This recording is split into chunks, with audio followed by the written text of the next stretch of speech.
She hadn't spoken a single word in 3 years. Not to the doctors, not to the nurses, not even to her mother, the woman who had built a $1 billion empire from nothing, and yet stood helpless every single night outside her daughter's hospital room door, pressing her forehead against the cold glass and whispering the same question into the silence. "Why won't you talk to me, baby? I'm right here." Then one rainy Tuesday afternoon, a little girl who had refused to speak to anyone looked up at a stranger mopping the hallway floor and said 2 words. Just 2. And those 2 words cracked open a story nobody saw coming. If this is your first time here, welcome. Hit that subscribe button right now and turn on notifications so you never miss a story like this one. And when you're done watching, drop a comment and tell me what city and country you're watching from. I want to see exactly how far this story travels. Now let's go back to the beginning, because you need to understand what was lost before you can understand what was found. The crash happened on a Wednesday. Sienna Ashford remembered that detail with a precision that felt almost cruel. Not the month, not even the exact hour, but the day of the week. Because Wednesday had always been the one afternoon she left work early to pick up Ava herself. Every other day of the week, there was a driver, a schedule, a handoff arranged by her assistant. But Wednesday was hers. That was their time. 40 minutes in the backseat of the car, just the two of them, Ava chattering about whatever 6-year-olds chatter about. Her teacher's funny shoes, the boy who kept stealing her eraser, whether clouds were made of cotton candy or regular candy. Sienna had been driving herself that afternoon. No chauffeur, just her and Ava and the radio playing something forgettable. She never saw the other vehicle coming. The police report said it was a black limousine running a red light at nearly 60 miles an hour. The driver was never properly identified. The limousine company dissolved within weeks. There were lawsuits and investigations and a mountain of legal paperwork that Sienna's attorneys handled while she sat in a hospital waiting room for 11 hours straight, still wearing the blazer she'd had on when the paramedics pulled her out of the wreckage with a broken collarbone and a gash across her forehead that would leave a thin white scar she'd carry the rest of her life. The collarbone healed. The scar faded to almost nothing. Ava didn't walk out of that hospital. The spinal cord injury was incomplete, which the doctors explained meant it wasn't a total severance, which meant there was some theoretical possibility of partial recovery, which meant exactly nothing in practical terms because after 6 months of aggressive inpatient rehabilitation, Ava still couldn't move her legs. After a year, the specialist began using softer language.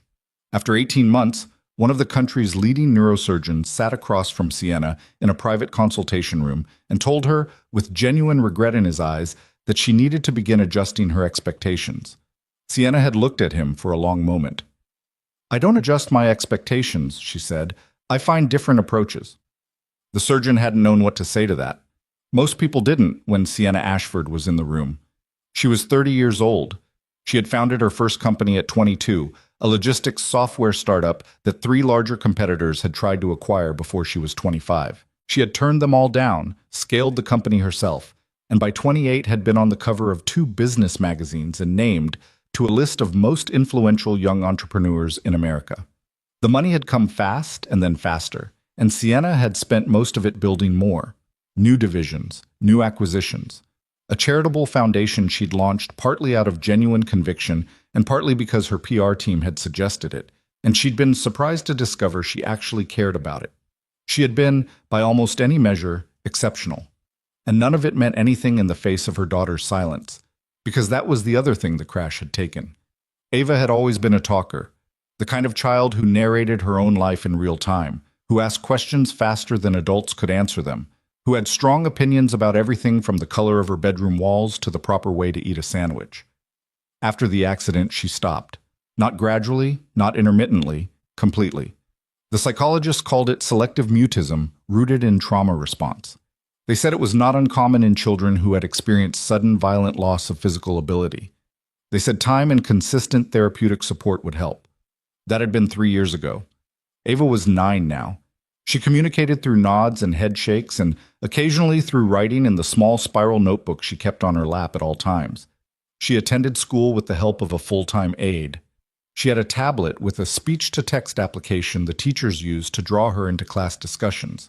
She was, her teachers said, clearly intelligent, clearly engaged. She just wouldn't speak. Sienna had hired 4 different child psychologists. She had flown in a specialist from Switzerland who worked exclusively with trauma-related selective mutism in pediatric patients. She had redecorated Ava's bedroom 3 times, trying to create an environment the therapist described as low-pressure and emotionally safe. She read every research paper she could find. She attended every therapy session she was permitted to observe. Ava looked at her sometimes with an expression Sienna couldn't fully read. Not hostile, not cold, but carefully contained like a door that had been locked from the inside and the key placed somewhere even Ava herself couldn't reach. The rehabilitation center had been Sienna's latest attempt. Not for the mutism, for the legs. A new facility in Portland, smaller than the university hospitals she'd been using, with a different philosophy. Less clinical, more patient-centered, with a garden courtyard and natural light and therapy rooms that didn't smell like antiseptic. The director, a woman named Dr. Pauline Marsh, had contacted Sienna directly after reading about Ava's case in a medical journal, and had proposed an approach that emphasized neuroplasticity through low-intensity, high-frequency movement stimulus, rather than the more intensive protocols Ava had been through before. Sienna wasn't optimistic. She had stopped being optimistic somewhere around the 14-month mark. But she was still willing to try, and that, she had decided, was its own kind of currency. Not hope exactly, more like the refusal to stop. They had been at the center for 6 weeks when Ava first noticed the man in the hallway. It was a Tuesday afternoon, raining hard outside, the kind of Pacific Northwest rain that came sideways and turned the courtyard garden into a gray blur. Ava was in her wheelchair near the large window at the end of the corridor, waiting for Sienna to finish a call she'd had to step outside to take. The call was with Marcus Webb, her CFO, about a quarterly report that couldn't wait, and Sienna had held up one finger to Ava, 5 minutes, and slipped around the corner with her phone. The corridor was quiet. Most of the afternoon sessions had ended, and the hallway held only the particular stillness of institutional spaces after hours. Distant footsteps, the hum of fluorescent lights, the sound of rain against the glass. Ava was drawing in her notebook. She drew a lot. Not pictures exactly, more like patterns, intricate geometric shapes that spread across pages in careful, deliberate lines. The therapist said it was a positive outlet. Sienna kept every notebook. She heard the voice before she saw where it was coming from. "Okay, bud, left foot first. Don't think about it. Thinking makes it worse. Just move." Ava looked up. Across the hall, in one of the smaller therapy rooms whose door had been left partially open, a man was crouched on the floor next to a boy of maybe 7 or 8, who was balanced at the edge of a low platform, arms out, face tight with the specific kind of concentration that was very close to panic. The man was big, not in a way that was intimidating, but in the way of someone who had spent a long time doing physical work, broad through the shoulders, with forearms that looked like they'd seen use. He was wearing dark pants and a gray facility shirt with a small logo on the chest. His hair was dark, cut short, with some gray starting at the temples. He was watching the boy with an expression that was completely calm and completely focused, the way some people look when they're doing something they understand at a bone-deep level. "I'm gonna fall," the boy said. "You might," the man said. "That's not the same thing as failing. Left foot." The boy moved his left foot 6 inches forward on the platform. He swayed. He grabbed the man's arm. "I got you," the man said. "You moved. That's all we needed." The boy looked up at him, still gripping his arm, and said, "It doesn't feel like anything." "That's fine. It doesn't have to feel like anything yet. Do it again." Ava watched. She had seen physical therapy before, a great deal of it, from the patient side of things, which gave her a particular understanding of what it looked like when someone was going through the motions and what it looked like when something real was happening. She wasn't sure what category this fell into because the man in the gray shirt wasn't a therapist. She had seen all the therapists. He was something else. She'd seen him in the hallways before, moving equipment, checking mechanical things. He had nodded at her once in passing, not with the performative friendliness adults usually directed at children in wheelchairs, but with the same neutral acknowledgement he might have given a colleague. She watched him for a while longer, then she turned back to her notebook. Sienna came around the corner 12 minutes later. The call had run over, half expecting to find Ava asleep in the chair because she sometimes dozed in the afternoons. Instead, she found her daughter sitting very straight, notebook open but not drawing, staring across the hall at a partially open door with an expression Sienna hadn't seen on her face in a long time. Curiosity. "Hey, Bug," Sienna said, keeping her voice easy. "Sorry that ran long. You okay?" Ava nodded. She pointed at the door across the hall. Sienna looked. The room appeared empty now. Whatever had been happening inside had wrapped up. "Did something happen over there?" Ava looked at her for a moment, then down at the notebook. She wrote something and held it up. "Who was that man?" Sienna looked at the empty doorway. "Which man, honey?" Ava wrote again, the one in the gray shirt. Sienna made a mental note to ask at the front desk. "I don't know. Someone who works here, I think. Why?" Ava considered this for a moment. Then she closed the notebook and shook her head slightly, the gesture she used when she'd decided she was done with a topic. Sienna wheeled her toward the exit, into the rain-smelled lobby. She would ask at the desk in the morning. She would find out who the man in the gray shirt was. She had no idea that by the time she did, everything would have already started shifting. His name, the receptionist told her the next morning with mild puzzlement, clearly not understanding why the CEO of Ashford Capital was asking about maintenance staff, was Mason Ryder. He'd been with the facility for 8 months. He was listed as a maintenance supervisor, responsible for equipment upkeep, facility operations, and occasional logistical support during therapy sessions when extra hands were needed. "Does he assist with patients?" Sienna asked. The receptionist hesitated.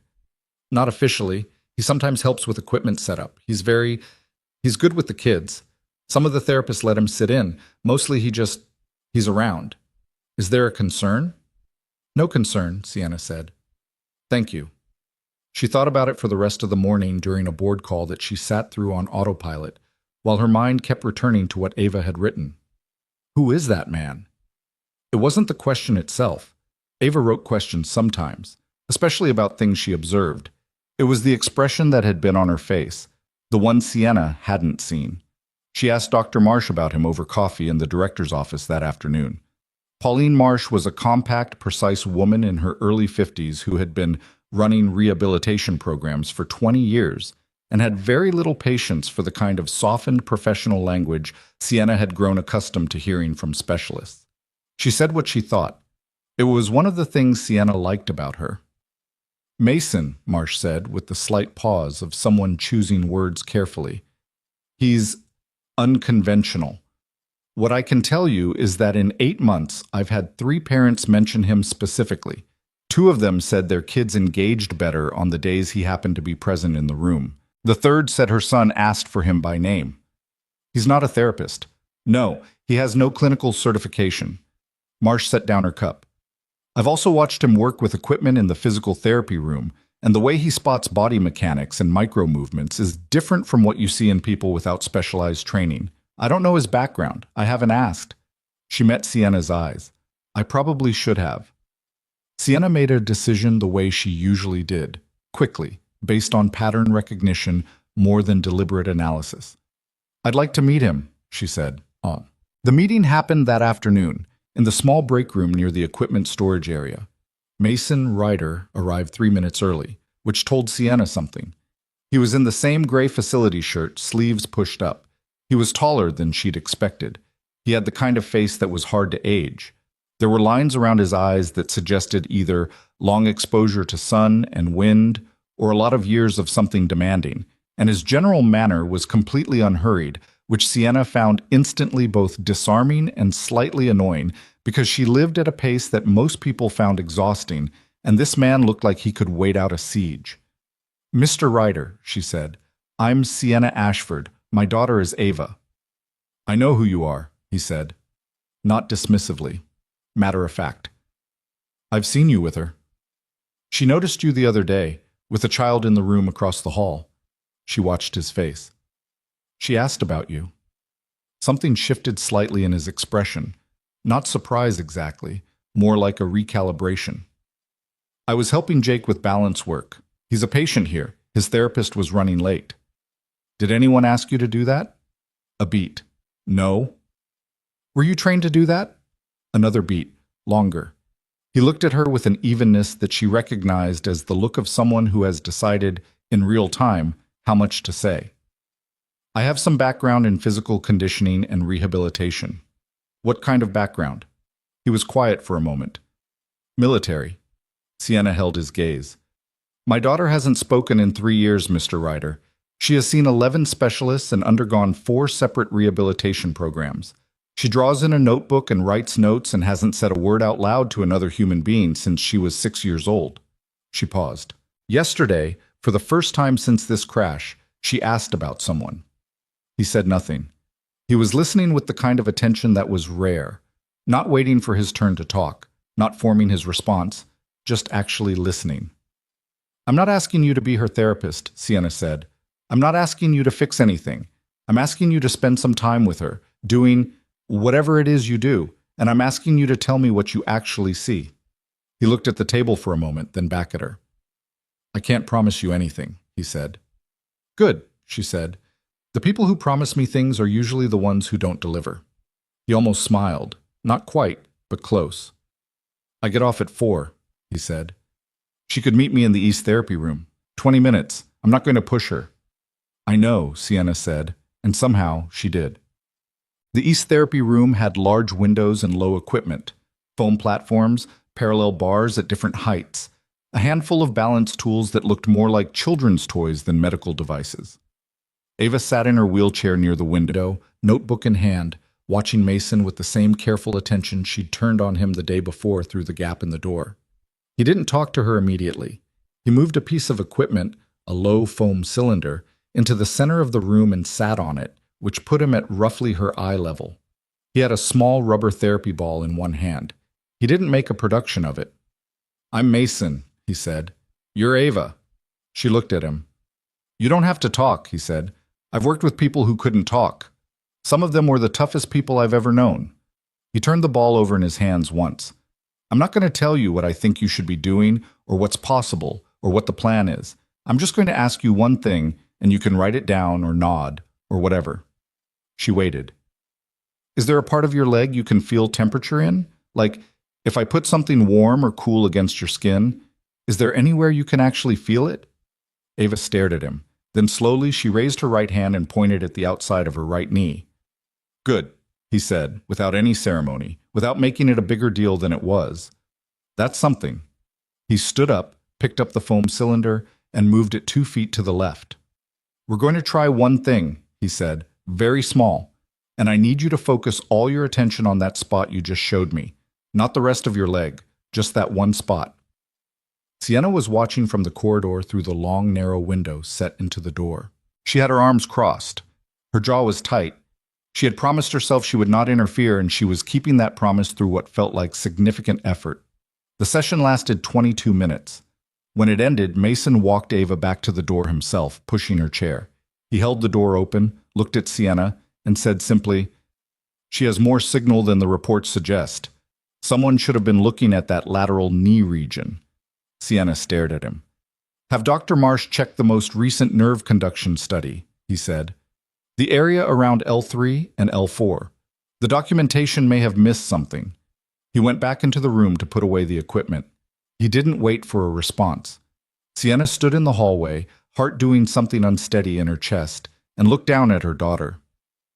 Ava was looking up at her with that same expression, the curious one, the one that had been mostly absent for 3 years. And then, barely above a whisper, so quiet Sienna almost thought she'd imagined it, Ava said 2 words. The first word she had spoken to anyone in 38 months. He's different. Sienna's throat closed completely. She didn't trust herself to speak. She crouched down in front of the wheelchair and just looked at her daughter's face. Really looked.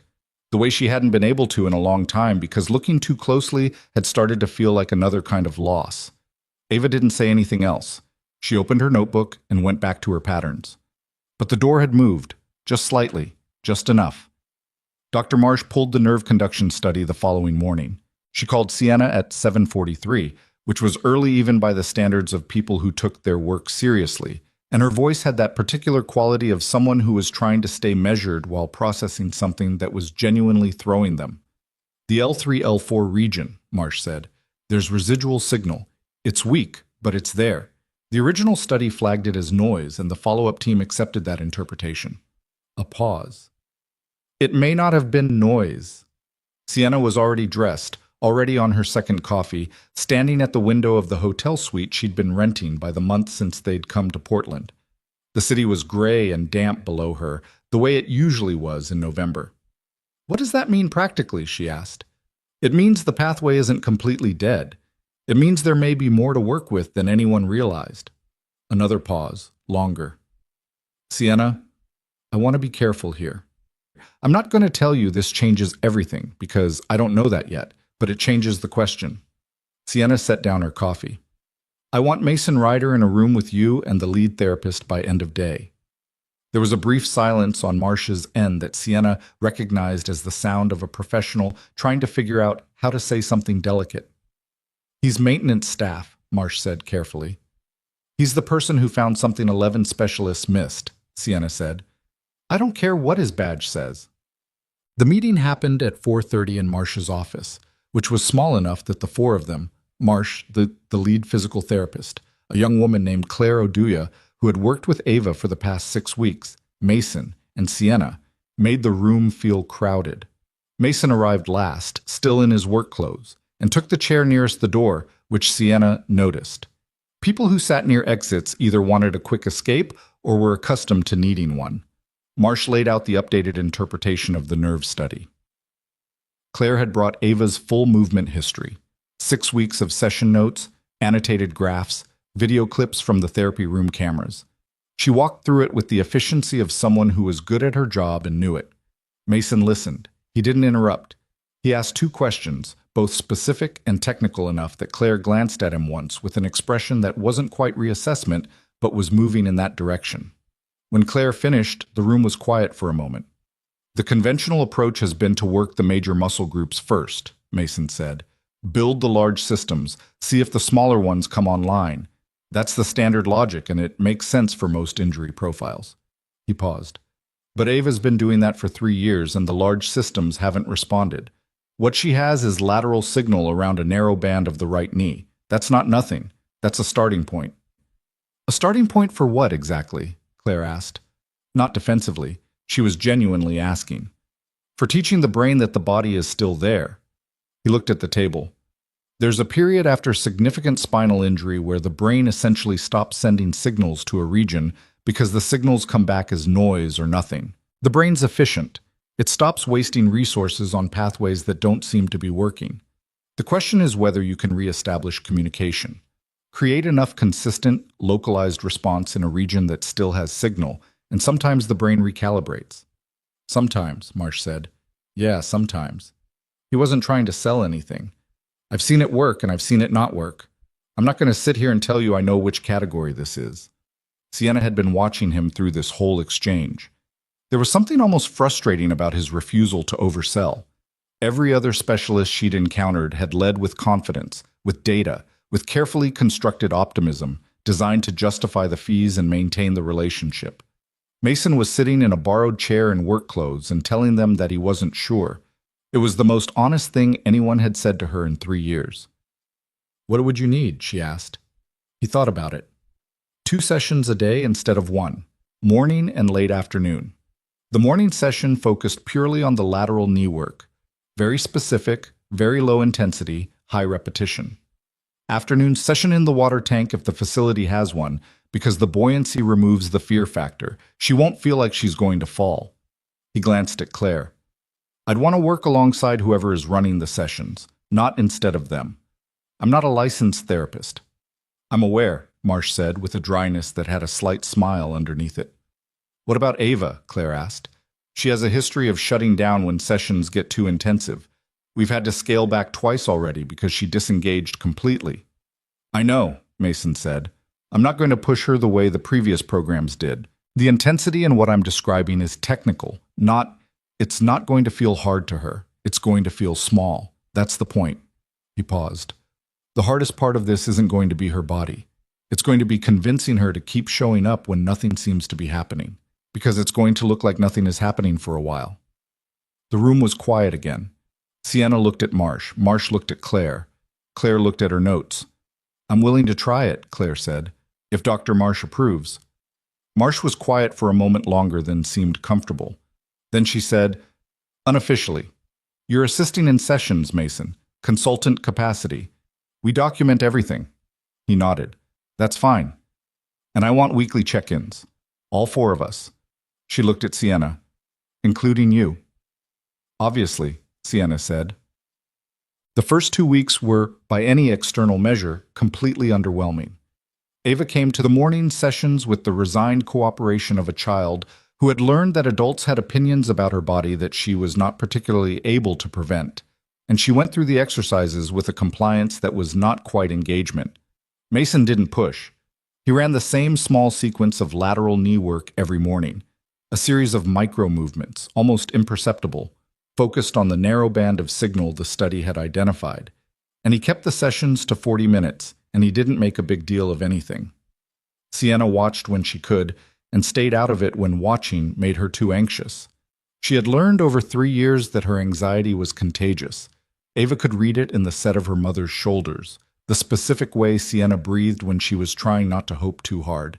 And so she had developed the discipline of leaving the room and waiting, which cost her something every single time. She spent the waiting time working. There was always work. There was more work than she could ever actually finish, a property of running a company that she had come to accept as structural rather than circumstantial. Her CFO called about the quarterly projections. Her head of acquisitions wanted to discuss a potential deal in the healthcare technology space. Her foundation director had 3 items that needed board approval. She handled it all from the hotel suite and from the coffee shop near the facility and occasionally from the facility lobby, phone pressed to her ear, watching the rain. On the 15th day, Claire texted her at 11:20 in the morning. Can you come in? Sienna was in the lobby in 4 minutes. Claire was in the hallway outside the therapy room, and her expression was the expression of someone who had seen something and was still processing whether to believe it. Tell me, Sienna said. She moved her right foot, Claire said. It was small, an inch maybe, but it wasn't a reflex. She initiated it. She looked at her foot, and then she moved it. Claire paused. Mason saw it first. He didn't react. He reacted, but quietly. He just said, do that again, and she tried, and she couldn't quite repeat it, but she'd done it once. Another pause. Sienna, she initiated voluntary movement in a limb the previous assessment said had no volitional control. Sienna stood in the hallway. She was holding her phone. She realized her hand was not entirely steady. Okay, she said. Okay? She stopped, started again. I don't want to. I'm not going to. She pressed the back of her hand against her mouth for a second. Is she still in there? Yes. Can I go in? Claire hesitated. Mason asked me to wait 5 more minutes. He's running a second sequence. He said not to make it into a bigger thing than a Tuesday morning, or she'll freeze. That stopped Sienna completely. She looked at the door. She waited 5 minutes, which was one of the harder things she had done in recent memory. Then Claire opened the door and Sienna went in, and she walked to where Ava was sitting on the low platform, and she sat down on the floor next to her. Not in a chair, on the floor, so she had to look up slightly. And she said, Morning session done? Ava nodded. Sienna nodded too. Hungry? We could get lunch. Ava looked at her for a moment. Then she wrote something in the notebook and held it up. Can Mason come? Sienna looked over at Mason, who was putting equipment away at the far end of the room, and had clearly heard this, and was clearly pretending he hadn't. I'll ask him, Sienna said. Well, he came, though he ate like a man who was mildly uncomfortable with restaurants. He scanned the menu for approximately 15 seconds and ordered the first thing that didn't require much explanation, which turned out to be a club sandwich, and he ate it without complaint while Ava had soup and Sienna had coffee and half a salad, and they sat in a booth in the diner 2 blocks from the facility, and outside the rain did what it always did in November in Portland. They didn't talk about the foot. Mason had been clear about that. No direct attention to it yet, because Ava needed to feel like it was hers, not something being observed and documented and celebrated by adults who were invested in a particular outcome. Instead, they talked about other things. Mason asked Ava, without any particular ceremony, whether she'd always drawn those patterns in her notebook or if that was a new thing. She considered him for a moment, then wrote, Since the hospital. The hospital where? She wrote, After the crash. Ah. He ate some of his sandwich. My son draws when he's processing something. He doesn't know that's what he's doing. He just draws. Sienna looked up. She hadn't heard him mention his son before. Ava wrote, "How old is he?" 8. His name is Cole. Mason looked at the notebook. He's been through some stuff. He's tougher than he looks, which is pretty much the case with most 8-year-olds. Sienna set down her coffee. She had done a cursory search on Mason Ryder after their first conversation. She did background research on everyone, it was instinct, and had found very little, which itself was informative. People with ordinary histories left ordinary digital trails. The absence of one usually meant something intentional. "How long have you been at the facility?" she asked. 8 months. Before that? He looked at her with the same calibrating expression he'd used in the break room the first day. "Transition period," he said, which was not really an answer, and they both knew it. "Military?" she said. "Yeah." "How long?" He was quiet for a moment. 14 years. "What branch?" He looked at his sandwich. "Navy." She let it sit there. She wasn't going to push him in front of Ava, and she wasn't sure she needed to anyway. The information she needed about Mason Ryder she was getting in real time. In the therapy room, in the booth of a diner, in the way he talked to her daughter like she was a person with authority over her own experience. Ava tapped the table to get his attention. He looked at her. She wrote something and slid the notebook across. "Why did you leave?" It was the kind of question only a child would ask directly, because adults had learned to approach that kind of territory obliquely. Mason looked at the words for a moment. "My wife got sick," he said. "She needed me home. And then after..." He stopped. Restarted. "Cole needed somebody around, so I got out." Ava held his gaze for a moment. Then she wrote again and slid the notebook back. "I'm sorry about your wife." Mason looked at it. Something moved through his expression, brief and real, the kind of thing that can't be performed. "Thank you," he said. He wasn't performing anything either. "I'm sorry about your dad." The table went quiet. Sienna looked at her hands. She had told Mason briefly, in their second conversation, the basic facts of the accident, the crash, Ava's father, the sequence of losses. She hadn't known he would name it so directly. Ava was looking at the table. Then slowly, she nodded. It wasn't much. But in the language Ava used, the one that had replaced words, it meant something substantial, child. The board call happened 3 days later.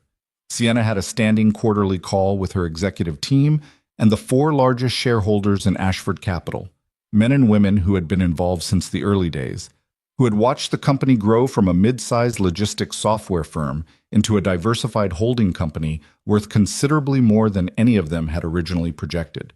They were not unintelligent people. They were, however, people who understood value in specific terms, and they had been growing quietly impatient with Sienna's semi-remote management from Portland over the past 2 months. She took the call in the hotel suite, laptop open, a view of wet rooftops behind her. She had given these calls 1,000 times. She knew how to run them in her sleep. The quarterly numbers were solid, not spectacular, but solid, and the acquisition conversation went smoothly enough. It was near the end of the call, during the period she privately thought of as the ambient concern portion, that Richard Price spoke up. Richard was 63, old enough to have been doing this since before Sienna was born, and he communicated his concerns the way experienced board members did, framed as questions, deniably neutral in tone, with a precision that suggested they had been considered carefully before being voiced.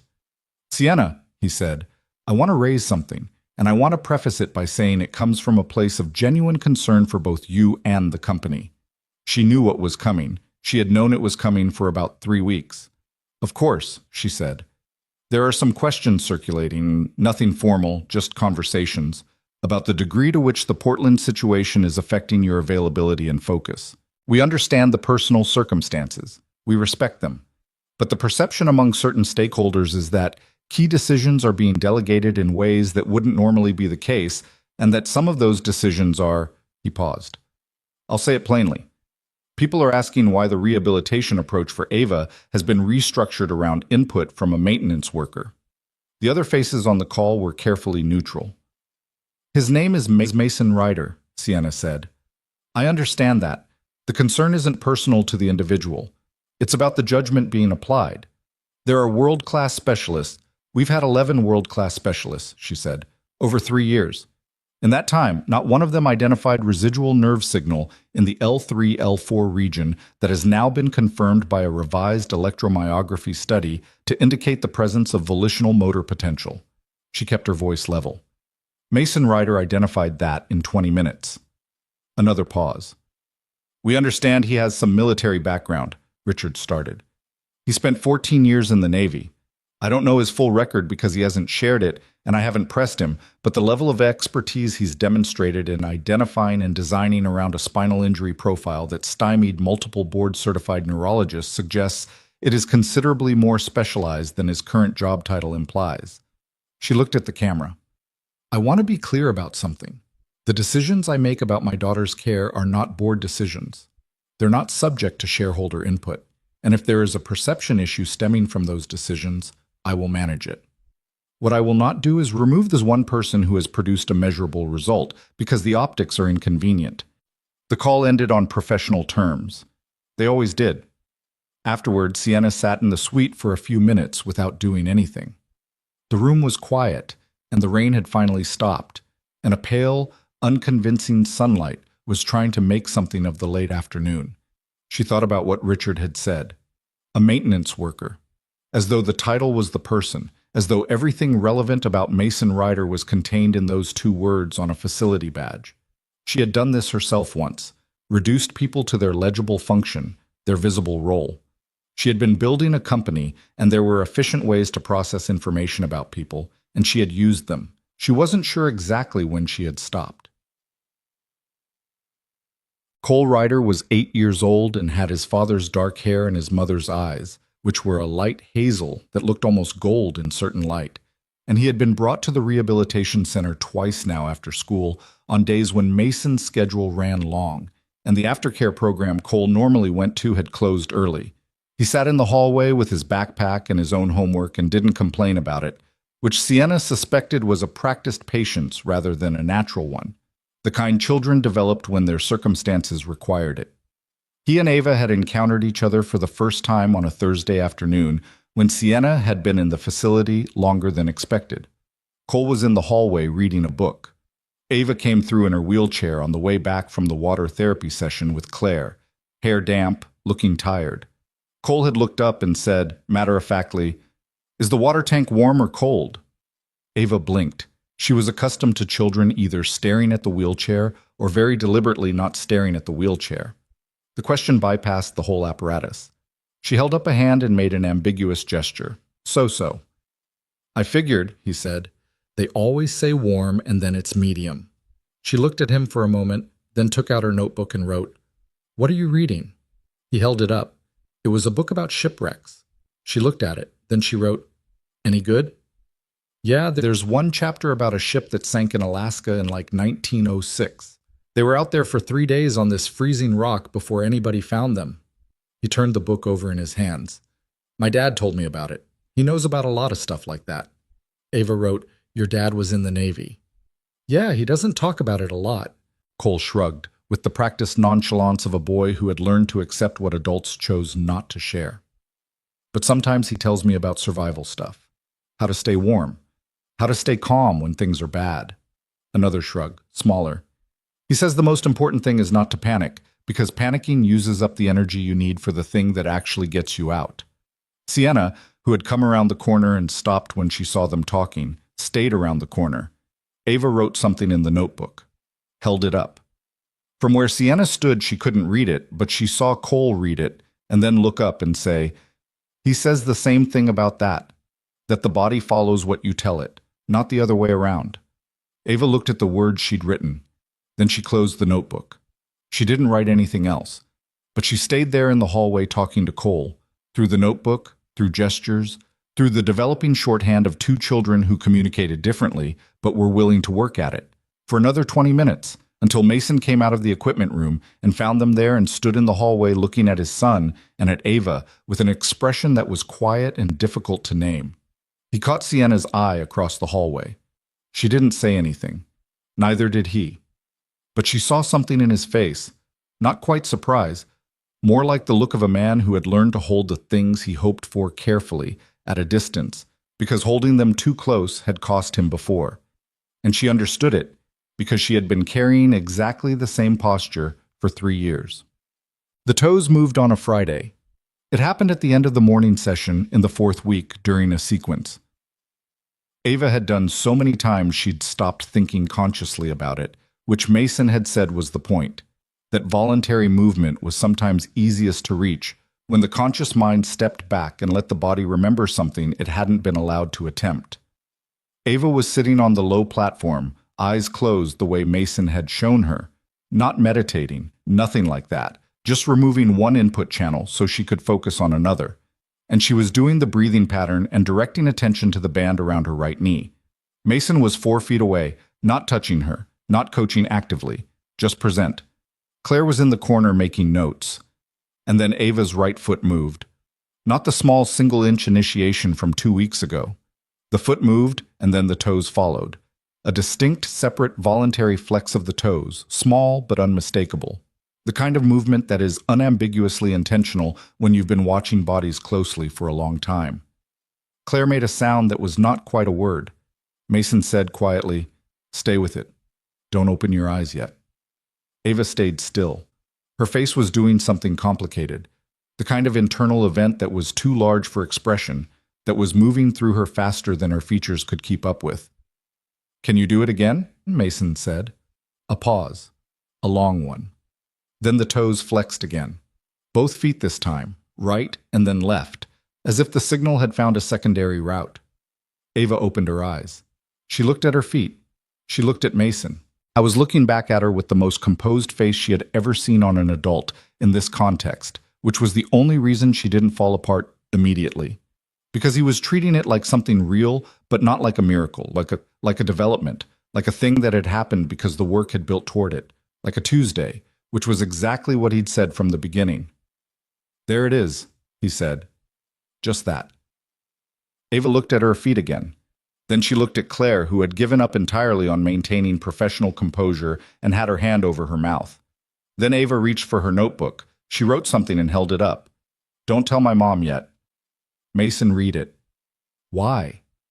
She wrote, "I want to walk to her. When I can. I want to walk to her." He held her gaze for a long moment. "Okay," he said. "We'll work toward that." He looked at Claire, who nodded, still not entirely trusting her voice. It would be another 11 days before Sienna found out. 11 days during which Ava came to every session with something that had not been there before.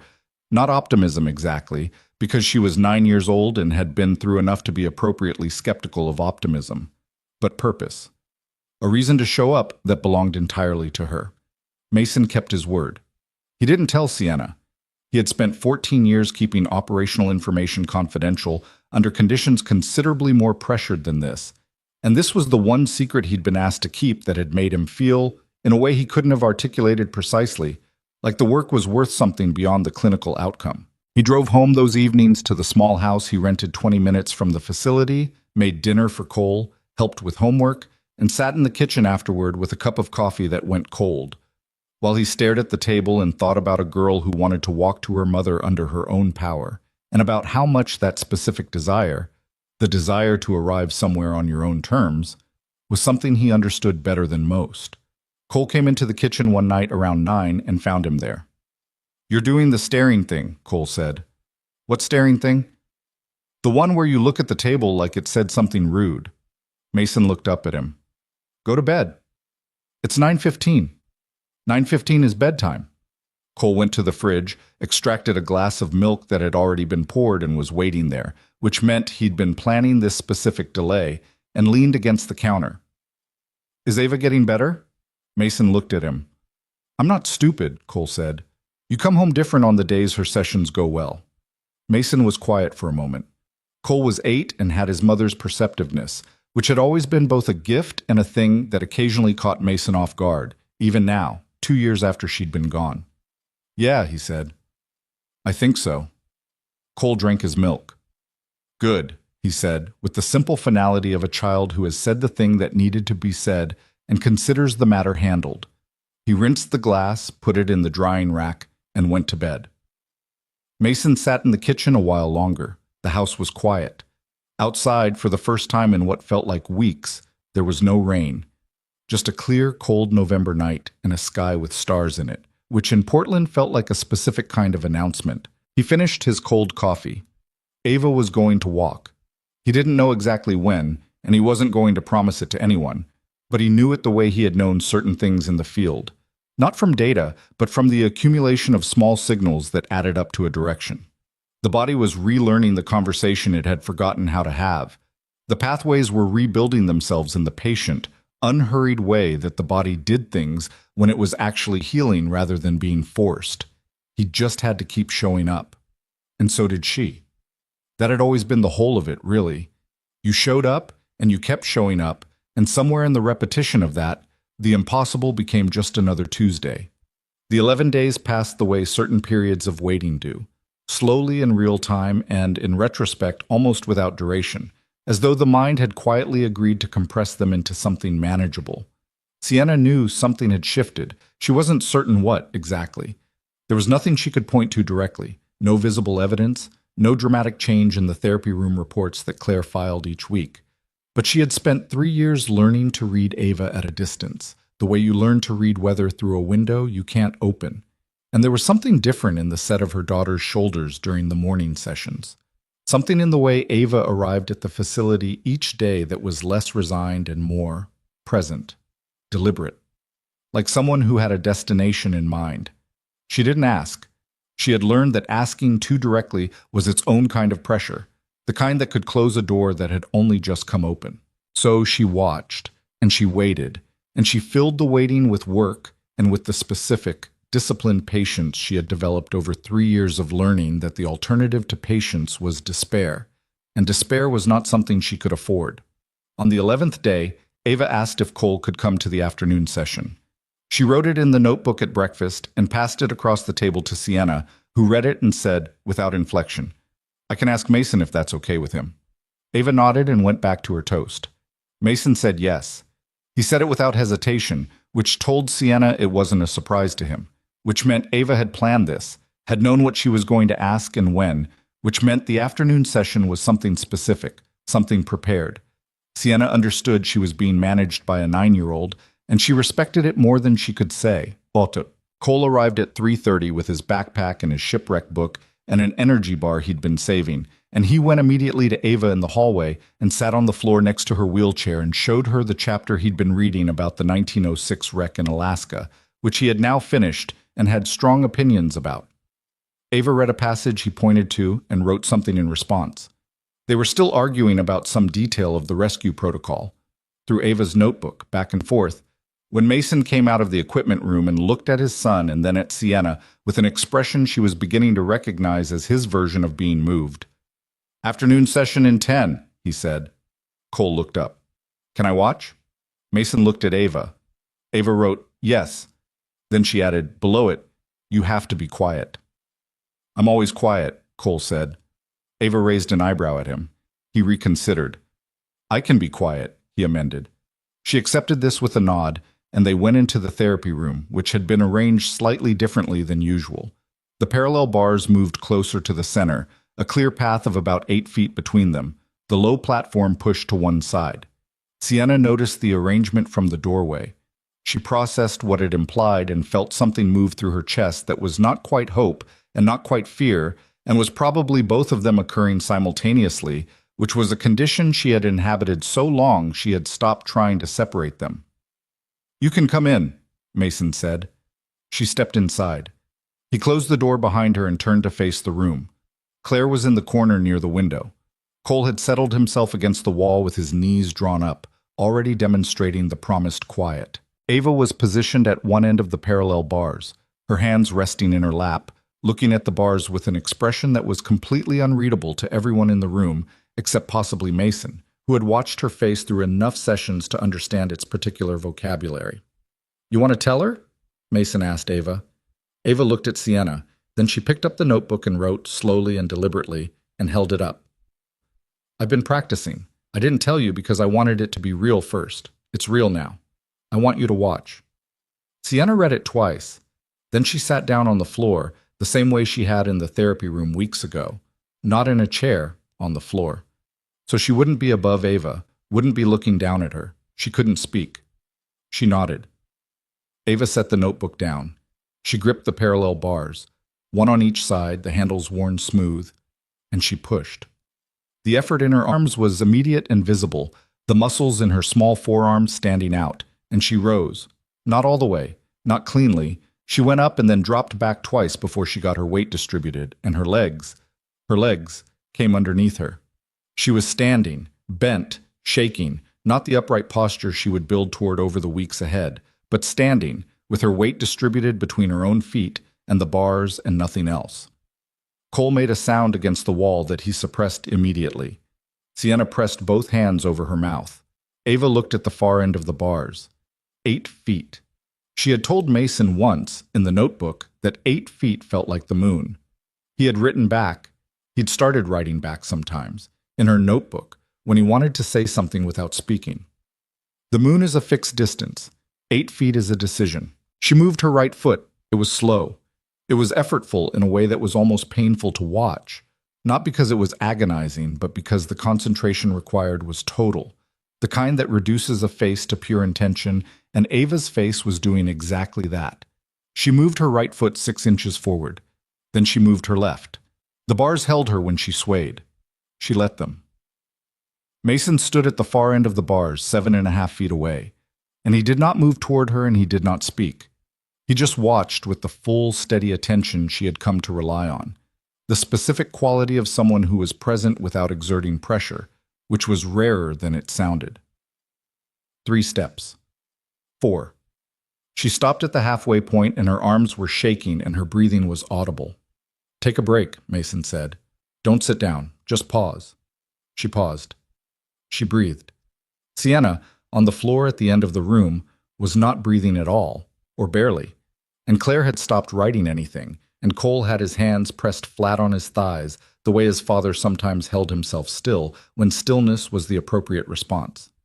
Then Ava moved again. Step 5 was the worst. Her left knee buckled and she caught herself on the bars with a small sound that was not quite a cry, and for a moment she just hung there, suspended between going forward and going down. Mason said quietly, "Your body follows the courage in your heart. You've got plenty of both." It wasn't a rousing speech. It was just words, said plainly, in the tone of someone stating a fact. That was what made it reach her. She pushed herself upright again. Step 6, step 7. And then she was at the end of the bars, and Mason was 1 foot away from her, and she looked up at him from beneath the enormous effort of having done this thing she had decided she was going to do, and he held out his hands, not grabbing her, not catching her, just offering. And she let go of the bars and stepped forward, and he caught her. She buried her face in his shoulder, and her whole body shook, and she did not make a sound. He held her the way you hold someone who has just done something that cost everything they had, firmly, without comment, without ceremony. His eyes were closed. His jaw was tight in the way of a person who is keeping something internal that wants very much to be external. Sienna was on the floor with both hands over her face, and her shoulders were shaking, and she was making no sound either. Cole had abandoned all pretense of composure and had both arms wrapped around his own knees and his face turned away from the room. Claire walked to the corner and faced the window and did not come back for a full minute. Nobody said anything for a while. Then Ava pulled back from Mason's shoulder and looked at him, and he looked at her. And she reached back for his hand without looking, found it, and turned around. And she walked, slowly, unevenly, one hand still in his, the 3 steps across the room to where her mother was sitting on the floor.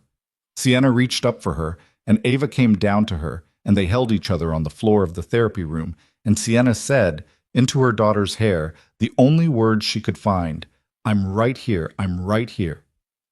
Ava held on. The story should have ended there. Private, contained, belonging only to the people in that room on that Thursday afternoon in December. 6 weeks of work, 1 result, 1 family. Putting itself back together in the quiet of a small therapy room with the rain hitting the windows and a boy against the wall, trying not to cry, and a man standing back to give them the space they needed. But it didn't end there, because nothing that matters ever ends exactly where it should. The Ashford Foundation's annual gala had been on the calendar for 8 months. It was the foundation's largest fundraising event of the year. 400 guests, a hotel ballroom in downtown Portland, and a program that Sienna's foundation director had been building since September. It raised money for medical research and pediatric care programs, and a scholarship initiative that Sienna had started 3 years ago, at the worst point of that first winter, partly because doing something constructive was the only antidote she'd found to the particular helplessness of watching her daughter not get better. She had planned to attend alone, to make her remarks, thank the donors, present the grant recipients, and leave. She had done this every year. It was a performance she was good at. She knew exactly how much of herself to show in those rooms and exactly how much to protect. 3 days before the event, Ava found her at the kitchen table in the hotel suite, laptop open, rehearsing notes. She slid the notebook across. "I want to come." Sienna looked at her. "To the gala?" Ava nodded. "It's going to be a lot of people, Bug. Cameras, press." Ava wrote again. "I know, I want to come." A pause, then below it. "Can Mason bring Cole?" Sienna held her daughter's gaze for a moment. "I'll ask him," she said. She asked him the next morning, in the break room, in the same 2 chairs they'd used the first time they'd spoken. He had a coffee he wasn't drinking. She had water she kept turning in her hands. "It's a fundraiser," she said, "for the foundation. 400 people. Press." She paused. "Ava wants to come. She asked specifically if you and Cole could be there." Mason looked at his coffee. "I'm not asking you to perform anything," she said. "I'm not going to put you in front of cameras or ask you to give a speech. She asked, and I said I would ask." "What does Ava want to do at a fundraiser?" he said. "I think she wants to walk." He went still. "I think," Sienna said carefully, "that she has a plan. I haven't asked her directly because I know better, but she's been in the therapy room every morning this week on her own with Claire, running the bars, and she asked me twice how many steps it is from the edge of the stage to the podium." Mason absorbed this. "It's 32 steps," Sienna said. "We measured." He looked at her. She looked back at him. Between them was the shared knowledge that 32 steps was an enormous ask for someone who had walked 8 feet for the first time 4 days ago, and also the shared understanding that neither of them had any standing to make that decision for Ava. "If she tries it in that room," he said, "in front of 400 people, and she goes down, that's a different experience than going down in here. The stakes are different. The audience changes what it costs." "I know." "Does she know?" "I think she knows better than either of us," Sienna said. "She spent 3 years not being able to move. She understands what public failure feels like. She's been through it in front of doctors and therapists and specialists who wrote their conclusions in journals." She paused. "I think she's choosing the terms." Mason was quiet for a long time. "I don't catch her," he said finally. "If she wants to do this, she does it. I stand at the end and I'm there if she needs me, but I don't catch her automatically. She has to know the difference." "I know." "She needs to know that too." "Tell her," Sienna said. "She'll listen to you." Something passed across his face at that. Brief, ambiguous, the reaction of a man who was still adjusting to being the person someone listened to after whatever years had passed during which that had not been the shape of his life. "Cole doesn't have anything to wear to a gala," he said. "I'll handle that," Sienna said. "Sienna." "It's not a thing. Don't make it a thing." He picked up his coffee. It had gone cold. "Okay," he said. "What?" The gala was on a Saturday evening in the 3rd week of December, and Portland had, in a meteorological coincidence that felt almost theatrical, produced a clear night, cold and sharp, with a sky that was actually dark rather than the ambient orange-gray of cloud cover, and stars that were visible above the hotel's lit entrance, where guests arrived in cars and stepped out onto a red carpet that Sienna had never authorized, but which her foundation director had quietly added to the program on the grounds that it photographed better. Sienna arrived first, with Ava in the wheelchair. Ava was in a dark green dress that she had picked herself and dark tights, and her hair was down, which she rarely wore it. She was quiet in the car, but her hands were still, which was how Sienna knew she was not afraid. When Ava was afraid, her hands were always moving, tapping her notebook, folding and unfolding the corner of a page. Still hands meant settled decision. Mason and Cole arrived 20 minutes later, and Cole was in a blazer that fit him almost correctly and had his hair combed in a way that suggested either effort or supervision, and he found Ava near the entrance immediately and said something to her that made her look down at her notebook and write something back that made him laugh. And the sound of it was so ordinary and unguarded in the middle of all those dressed-up adults carrying drinks that several people nearby turned to look. The ballroom was large and warm and loud, with the specific noise of 400 people in an enclosed space, the accumulated sound of conversations and cutlery, and the string quartet near the far wall. Sienna worked the room the way she always did, efficiently, genuinely, with the cultivated ability to make each conversation feel like it mattered, even when she was running a mental parallel process on 17 other things simultaneously. She introduced Mason briefly to the 3 people who asked who he was, saying only that he worked with her daughter's rehabilitation program, which was true, and said nothing, and Mason was aggressively normal about it. Shook hands, said a few words, moved on, did not appear to find the gilded room either impressive or uncomfortable, which impressed Sienna more than she expected. Richard Price was there. He found Sienna near the bar at the 40-minute mark, which was earlier than she'd expected, and handed her a glass of sparkling water without being asked.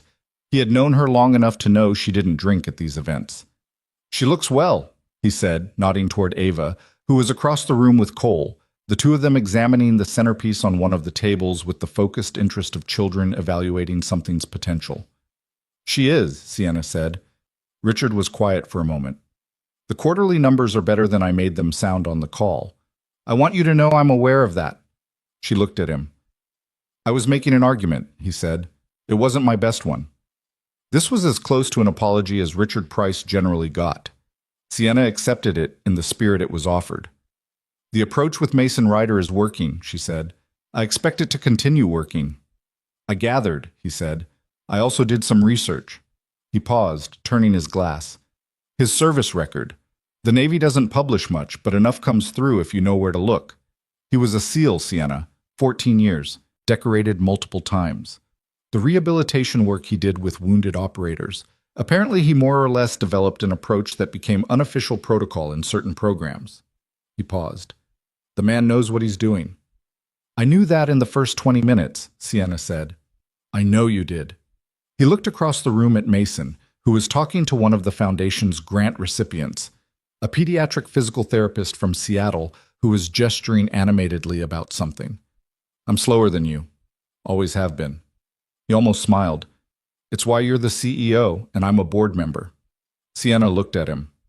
"You're a very good board member, Richard." "Don't flatter me. Go check on your daughter." She went. The program began at 8. The Foundation director made introductions. The grant recipients were announced and came forward to receive their awards, and a short video played about the programs the Foundation had funded over the past year. Images of children in therapy rooms, families in waiting rooms, a clinic in rural Oregon that the Foundation had helped equip. The ballroom had the particular hush that large rooms develop when something real is being presented rather than performed. Sienna made her remarks at 8:45. She kept them short. She thanked the donors and the Foundation staff and the medical teams. She talked about the principle behind the Foundation, that access to quality rehabilitation care should not depend on what a family could afford.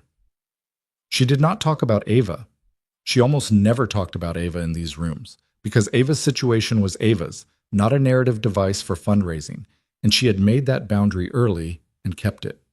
She stepped back from the podium, and then Ava's voice came through the microphone, which Claire was holding for her at the edge of the stage, and which Ava had walked to, from the wings, with the wheelchair left behind, while the room was still processing the end of Sienna's remarks. The room noticed before it fully understood what it was noticing. The string quartet stopped. Ava's voice, when it came, was small and not entirely steady because she had not used it for public speaking in 3 years, and because she was 9 years old, and because the lights were very bright and the room was very large. But it was her voice, and it was words, and the room heard them. "My name is Ava Ashford," she said. 3 weeks ago I walked for the first time since I was 6. Complete silence. She was holding the edge of a chair someone had placed at the stage lip for exactly this contingency. Mason's contingency planning, invisible but present. She was standing with her weight forward, the way he had taught her. "My mom built this foundation to help kids like me," she said. "I wanted to tell you it works. Because of the people she finds..." She stopped. Her voice had gone slightly unsteady, and she waited it out, which was a thing Sienna had never seen a 9-year-old do. Just wait out an emotion instead of being derailed by it, because of the people she finds, and the people who show up, and the people who don't give up. She looked at the room. That's all I wanted to say. She handed the microphone back to Claire, and then she let go of the chair. Sienna was at the side of the stage, off to the left, and she saw this happening, and she understood in the same moment what was about to happen. She felt Mason appear beside her, and he put his hand on her arm, not restraining her, just present. And she understood that too. The room understood something was happening, but not yet what. 400 people in the collective held breath of an audience that senses a moment without being able to name it. Ava was at the edge of the stage, looking out at the room, and then she stepped down to the floor. One step, then two. The stage was low, and there were 2 shallow stairs.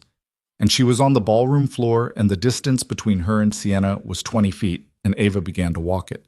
The steps were not smooth. They were effortful and slow, and her arms came out for balance twice, and she stopped once at the 10-foot mark and stood still for 2 full seconds. And the room was so quiet you could hear the heating system, and then she kept going. Someone in the back of the room made a sound. Then someone else. By the time Ava had covered 15 feet, the sound in the room had built into something layered and uncontrolled. Not applause yet, something more involuntary than applause.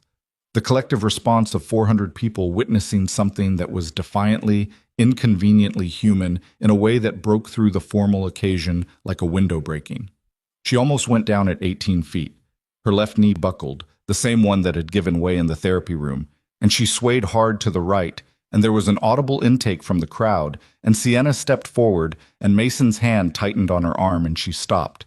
Because Ava had caught herself, had found her balance, had stood back up, and was looking at the floor with the expression of someone who is furious at themselves and is going to use that fury as fuel. She walked the last 2 feet. She walked into Sienna's arms, and Sienna held her, and the room came apart. The applause was not the polished fundraiser applause of people performing appreciation. It was the other kind, disorganized, prolonged, the kind that has no agenda because the people doing it have temporarily forgotten they're at an event. Several people were crying in ways they probably hadn't anticipated when they'd gotten dressed that evening. Richard Price, near the back, was looking at the ceiling in the specific way of a man who is not going to cry in a ballroom if it kills him. Cole, standing next to the cocktail table where he'd been for the past 20 minutes, said, to no one in particular, "I knew she was going to do it." Mason heard this and said nothing, but the thing that happened in his face was not nothing. Well, the cameras were there. They were always there at these events. The foundation's own photographer, a journalist from the local paper who covered the charity circuit, 2 guests who had been filming casually on their phones when Ava started walking and had kept filming. The images and the video were on social media within minutes, which meant they were everywhere within an hour, which meant that by the time Sienna and Ava were in the car heading back to the hotel, Sienna's phone was doing something it did during genuine news cycles, ringing continuously, notifications stacking faster than they could be cleared, her assistant's number appearing 3 times in 5 minutes. She silenced it. Ava was asleep against her shoulder before they reached the hotel. Completely, instantly asleep. The way children fall asleep after total physical and emotional expenditure, with no transition, just a sudden and absolute departure from consciousness. Sienna sat in the back of the car with her daughter's weight against her shoulder and the city going by outside the windows, and her phone vibrating in her hand. She didn't answer it. She looked at Ava's face, at the thin scar along her jawline from the crash, at the small, specific weight of her, the solidness of her, 9 years old and stubborn and strategic and brave in a way that had no template because she had invented it herself out of necessity. She thought about the man who had found the door and shown her daughter how to open it. She thought about what it meant to show up. Not once, not dramatically, but every morning, in a gray facility shirt, with full attention and no performance and nothing to sell. She thought about Mason in the ballroom, standing slightly to the side of everything, watching Ava walk toward her mother with the expression of someone who was completing a thing he had committed to completing and was not going to make it about himself for even a moment. She thought about Cole saying, "I knew she was going to do it." She thought about all of this and looked at her daughter's sleeping face and felt the particular quality of an evening that had become a marker, the kind of night that divides time into before and after, that you will measure other things against for the rest of your life. The car turned. The hotel appeared ahead. Sienna's phone went dark in her hand. Outside, the December sky was clear and very cold and full of stars that had been there all along, waiting for the cloud cover to lift.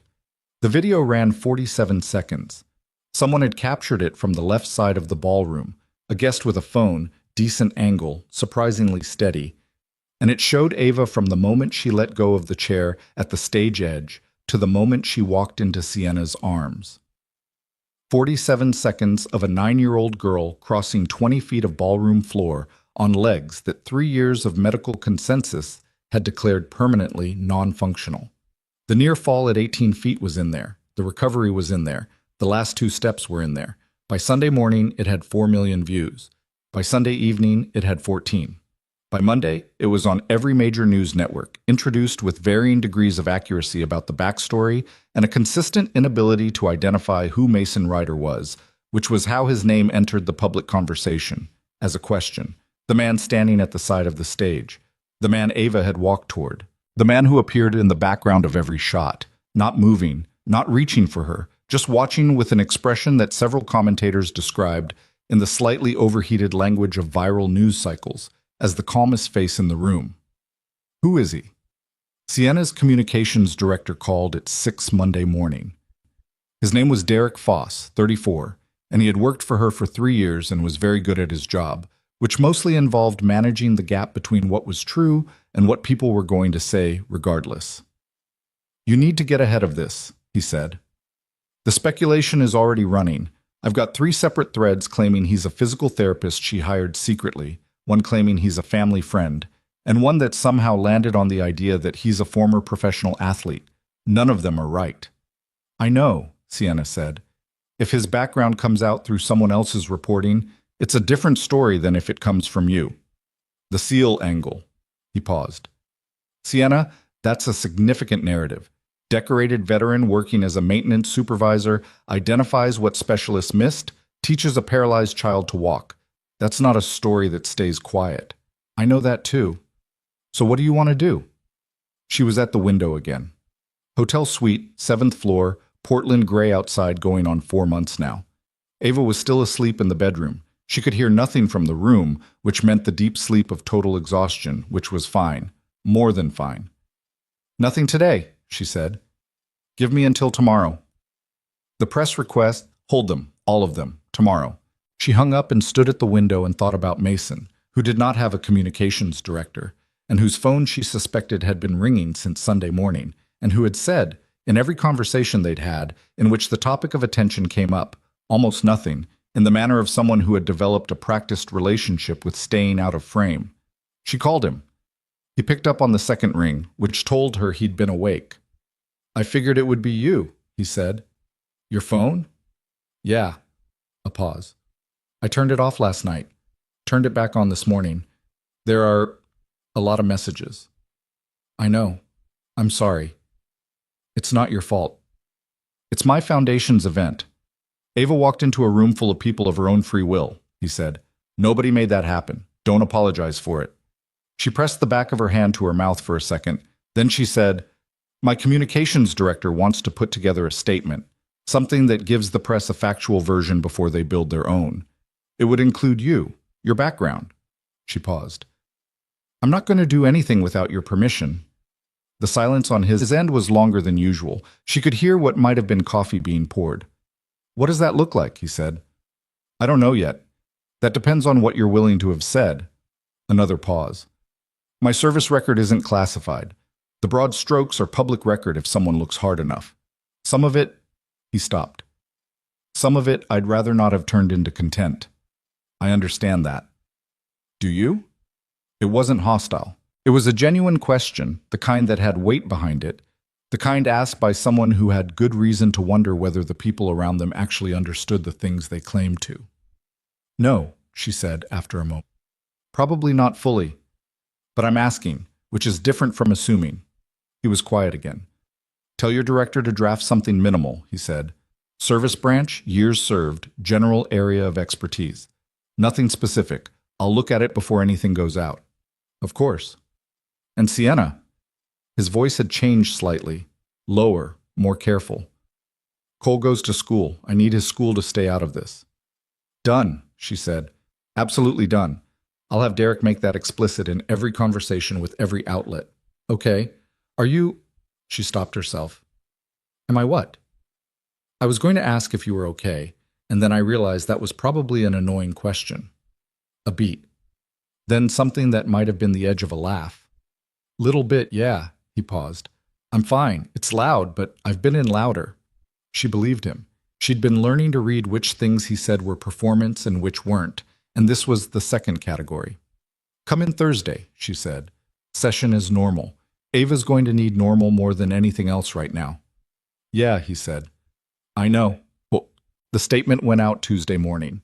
Derek had drafted it cleanly, and Mason had read it and removed 2 sentences and approved the rest, and it was accurate and spare and gave the press just enough to stop inventing. Navy veteran, 14 years of service, specialized rehabilitation work with wounded service members, currently consulting on Ava Ashford's recovery program. 2 paragraphs. No quotes from Mason. A quote from Dr. Marsh, who had been briefed and who said, in the measured language of a director who had learned to be precise, Mr. Ryder's contribution to Ava's progress has been significant, and his methodology is grounded in serious expertise. We are fortunate to have had his involvement. The press did what the press did. They built outward from the frame they'd been given, found former colleagues and unit members who said, in carefully non-specific terms, that Mason Ryder had been exceptional, that the rehabilitation work he'd done with wounded operators was unlike anything conventional military medicine had produced, that he was exactly the kind of person who would do something like this, and exactly the kind of person who would not want to talk about it. One retired Navy captain, reached by a journalist from a national paper, said only, I've known Mason Ryder for 15 years. If he tells you a child can walk, you better clear a path. That quote ran everywhere. The public response was the kind that forms quickly around the right story at the right moment. Enormous, emotional, and slightly overwhelming to everyone at its center. Sienna's foundation received $43,000 in donations in the 48 hours following the statement. 3 hospitals reached out to ask about Mason's methodology. A rehabilitation advocacy group requested a meeting. Derek, who had been in communications for 12 years, told Sienna on Wednesday that he had never seen organic response to a non-crisis story move this fast. Sienna processed all of it from the hotel suite and from the car and from the facility's small conference room when Marsh needed her, and she kept a wall between it and Ava with the same focused intention she brought to everything that mattered, absolutely, without apology. Ava went back to sessions Thursday morning as though the previous Saturday had been a Tuesday, which was more or less what Mason had aimed for. She walked into the facility on her own feet, with a cane on her left side that she was not happy about, but had accepted as a practical necessity for the next few weeks, and she went into the therapy room and worked for 40 minutes, and came out tired and didn't complain. The cane was a particular sore point. She had written about it at breakfast, pushing the notebook across to Sienna with an expression of distinct displeasure. It makes me look like an old lady. Sienna had looked at it. It makes you look like someone who walked 20 feet in front of 400 people last Saturday, she said, which is what you are. Ava had taken the notebook back and written something else and showed it. It still makes me look like an old lady. They had both, at that point, laughed, a real laugh, the kind that catches you, and the sound of it in the hotel suite had been so unfamiliar and so correct simultaneously that Sienna had had to look at the ceiling for a second. It was the first time they had laughed together in longer than she could accurately remember. Mason came to find her Thursday afternoon after the session. Sienna was in the small conference room with Derek on a call, and Mason waited in the hallway until the call ended, which she saw through the glass panel in the door, and which told her it wasn't urgent. He'd learned over the months when to interrupt and when to wait, and the calibration was good. She came out and he handed her a folded piece of paper. She unfolded it. It was a printed email, a long one, from an organization called the Harmon Institute, a nonprofit focused on pediatric and veteran rehabilitation research. The email was addressed to Mason directly and had been sent to an address she hadn't known he had, which meant someone had found it. It was a detailed, serious inquiry about whether he would consider a consulting role developing a nationwide program. combining neuroplasticity-based rehabilitation with resilience training, targeting both disabled children and wounded veterans. The institute had funding. They had facilities. They had a board with names she recognized. She read it twice. "When did this come?" she said. "Monday. I didn't see it until yesterday." He had his hands in his pockets. "There are 3 others like it, different organizations." She looked at him. "What do you want to do?" "I don't know yet." He leaned against the wall. "It's not... I didn't do this to start a career." "I know that. I did it because Ava needed someone to look at her differently." He paused. "That's the whole of it." "I know that too." She folded the email again. "But that doesn't mean this isn't also an opportunity to do it for other kids. A lot of other kids." He looked at the opposite wall. "Cole's school is here. His whole life is here. Portland has hospitals. The Institute has a regional office on the West Coast." She paused. "I'm not pushing you. I'm just saying the geography might be more flexible than it looks." He looked at her. The hallway was quiet. Late afternoon, most of the sessions done. The facility settling into its end-of-day quiet. "My foundation is looking at expanding its rehabilitation programming," she said. "We've been talking about it for 6 months. The gala was supposed to be the fundraising push to get that started." She kept her voice level, matter of fact. "I would want someone to lead it who understands both sides, pediatric recovery and veteran care. Someone who can build a methodology rather than just consult on an existing one." "Sienna, I'm not offering you a job. I'm telling you what my foundation needs." She met his gaze. "Those are different statements." He looked at her for a long moment with the expression she had come to recognize as his version of processing something he hadn't expected. Not surprise exactly, more like the careful evaluation of someone who had learned to check the ground before stepping. "I'll think about it," he said. "That's all I'm asking." He picked up the folded email from where she'd placed it on the conference room ledge, tucked it into his jacket pocket, and went back down the hallway to finish something in the equipment room. She watched him go and thought about the particular difficulty of offering something to a person who had built a self-sufficient life as a deliberate strategy. The way they processed generosity differently than other people did. The way it landed adjacent to the wound it was trying to address, rather than directly on it. She had been doing that herself for years. She recognized the architecture. Cole found out about the attention, the way children find out about most things, through the ambient noise of other children at school, which was considerably less filtered than adult communication and considerably faster. By Tuesday of that week, 2 kids in his class had shown him the video on their phones during lunch. By Wednesday, his teacher had gently asked if things were okay at home, in the way teachers do when they're not sure what they're navigating. By Thursday, he had arrived at the facility after school with a quality of suppressed agitation that Mason read in about 30 seconds. He sent Cole to find Ava, which was his standard approach to Cole's specific agitation. Give him something concrete to do, someone to talk to. Let the energy find a productive channel. Cole went. Ava was in the garden room near the big window, notebook open, drawing the geometric patterns she still kept up even as her words had steadily expanded over the past weeks. Mason heard them from the hallway. "It's weird," Cole said. "People keep talking about my dad like they know him." Ava wrote something. Cole read it. "Yeah, but they don't know him. They know the video version." She wrote again. "I know that's how it works. It's still weird." A pause. "One kid said my dad was famous and I should be proud. And I am proud. But he's just my dad. He's the guy who burns the grilled cheese every time and makes me redo my math homework if I rush it." Sienna, who had come to the garden room from the other direction and was now also in the hallway, stopped. She heard Ava's pen moving, then Cole, reading, "Yeah, he doesn't talk about the Navy stuff." A pause. "He said once that a lot of what happened over there belonged to the people who were there, and it wasn't his to share with everyone." A shorter pause. "I think some of it is stuff he doesn't want me to know yet, because I'm 8. Sienna and Mason were both in the hallway now, a few feet apart, both listening. "My mom told me before she got sick," Cole continued in the tone of someone relaying something they've carried a long time, "that my dad was the kind of person who carried everyone else's weight, so they could keep going. She said it was his best thing and his hardest thing at the same time." He stopped. "I didn't totally understand that when I was 6. I think I understand it better now." Mason had gone very still in the hallway. Sienna looked at him. His jaw was working. He was looking at the floor. She didn't say anything. She put her hand on his arm, briefly, lightly, the touch of someone acknowledging rather than comforting. And then she moved away down the corridor and gave him the hallway.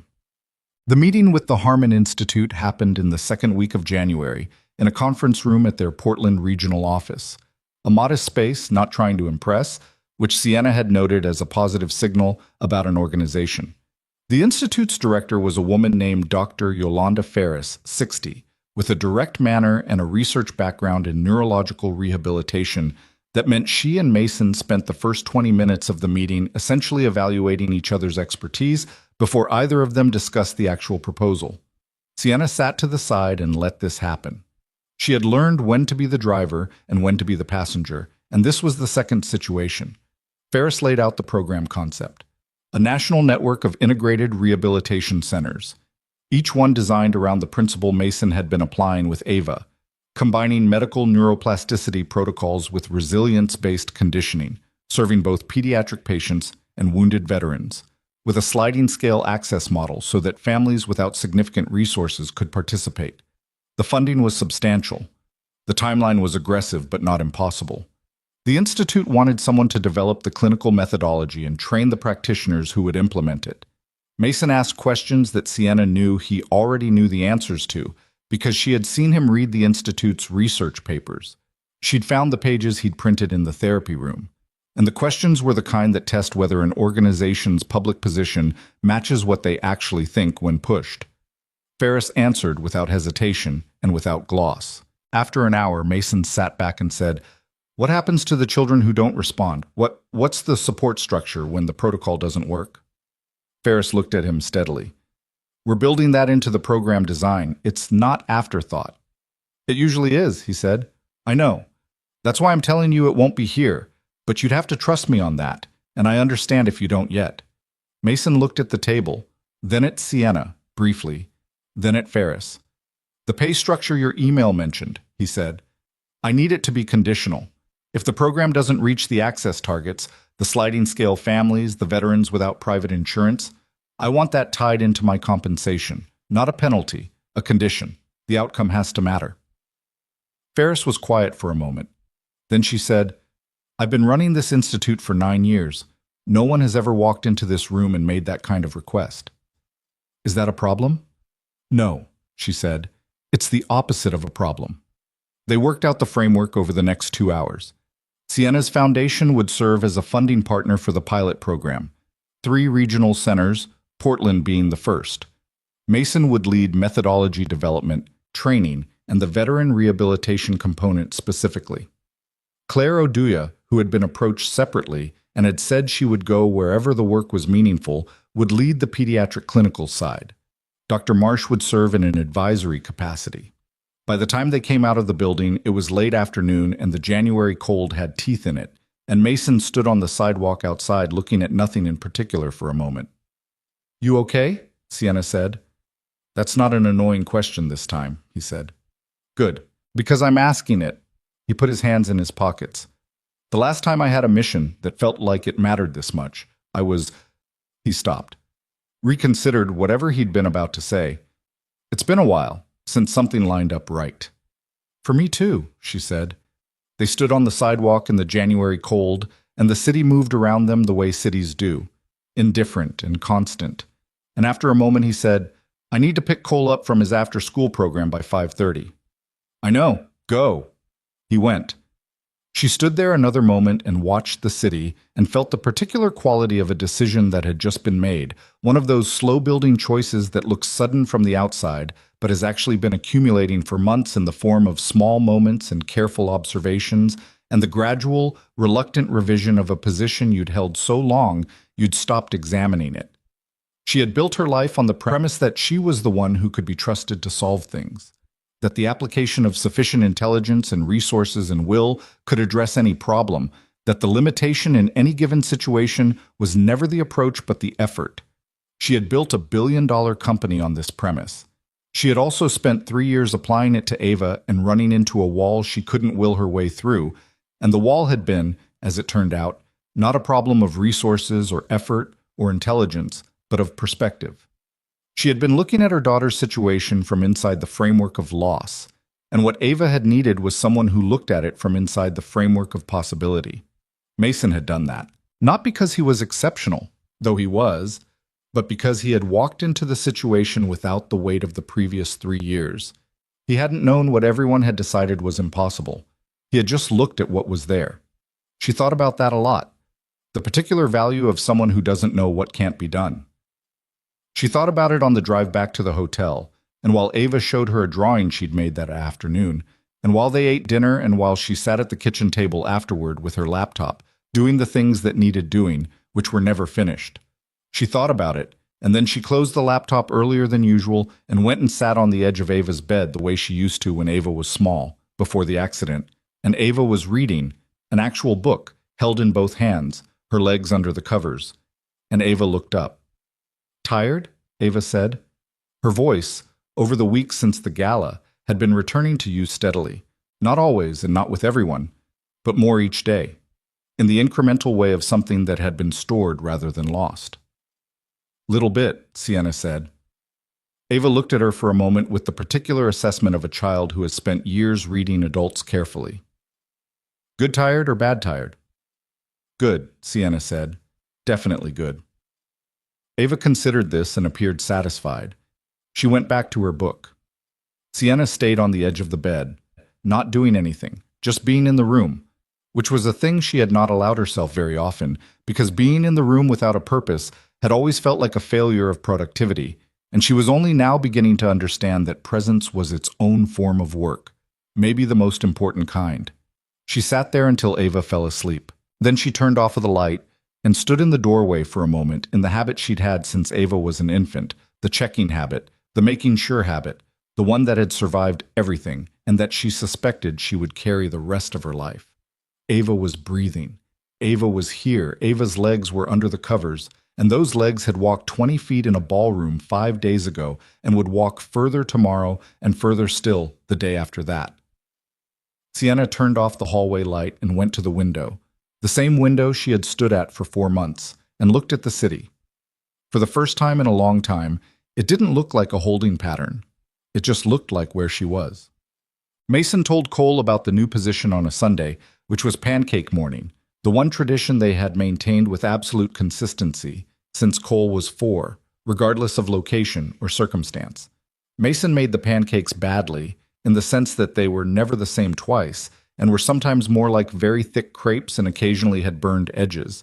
But Cole had grown up on them and had strong opinions about the correct ratio of syrup to pancake surface area, and the ritual of it was more important than the execution. He put the plate in front of Cole and sat across from him and said, without preamble, "I'm going to be doing different work starting next month. Not at the facility.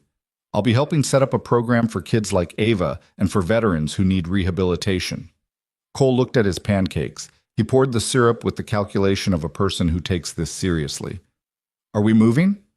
"No, Portland, same house, same school." Cole nodded, visibly relaxing. "Will you still work with Ava?" "Differently. She'll be part of the pilot program." Cole cut a piece of pancake, ate it. "Does she know?" "Her mom knows. They'll talk to Ava." "She'll be happy," Cole said, with the confidence of someone who had spent enough time with Ava to understand her character. "She likes being part of things." He paused, fork in hand. "She told me once, in the notebook, that the worst part about the wheelchair wasn't the legs. It was that everyone acted like she was watching instead of participating." Mason looked at his son. Cole ate another piece of pancake, apparently unaware that this observation had just detonated something quiet and significant in the room. "When did she tell you that?" Mason said. "A while ago, like in November maybe." Cole shrugged. "She says stuff in the notebook she doesn't say out loud. I think it's easier." He looked up at his father. "Why?" Mason shook his head slowly. "Nothing. It's just, you pay attention. You always say that's important." "It is." Cole returned to his pancakes. Mason sat across from him in the Sunday morning kitchen of the house that had been temporary for 8 months, and was starting to feel like somewhere, with the smell of coffee and burned pancake edges and the specific quiet of a winter morning with nowhere to be immediately. And he let himself have the moment, not analyzing it, not planning past it, just sitting inside it, which was a thing he had been practicing with mixed results for 2 years and was slowly getting better at. Cole looked up. Dad? Yeah. I'm glad we came to Portland.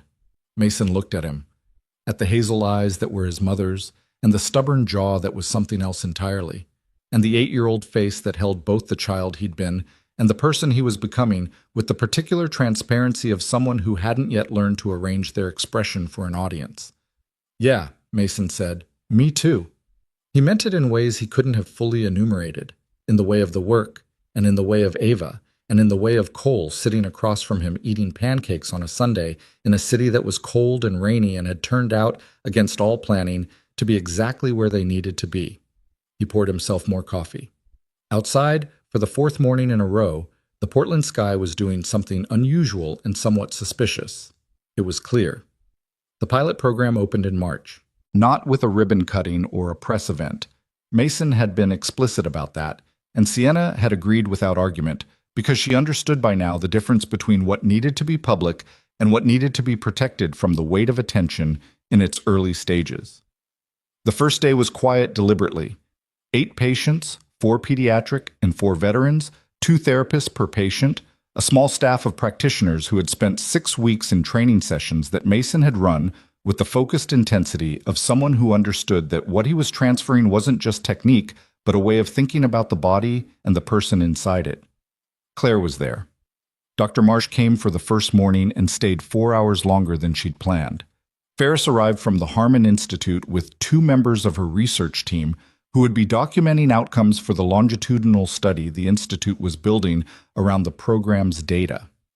Ava was there too, not as a patient this time, but because she had asked to come and Sienna had brought her, and she sat in the observation area with her notebook and watched the first sessions with the particular attention of someone who understood from the inside what was happening in the room. She wasn't drawing patterns. She was writing actual notes, observations, questions, things she wanted to ask later.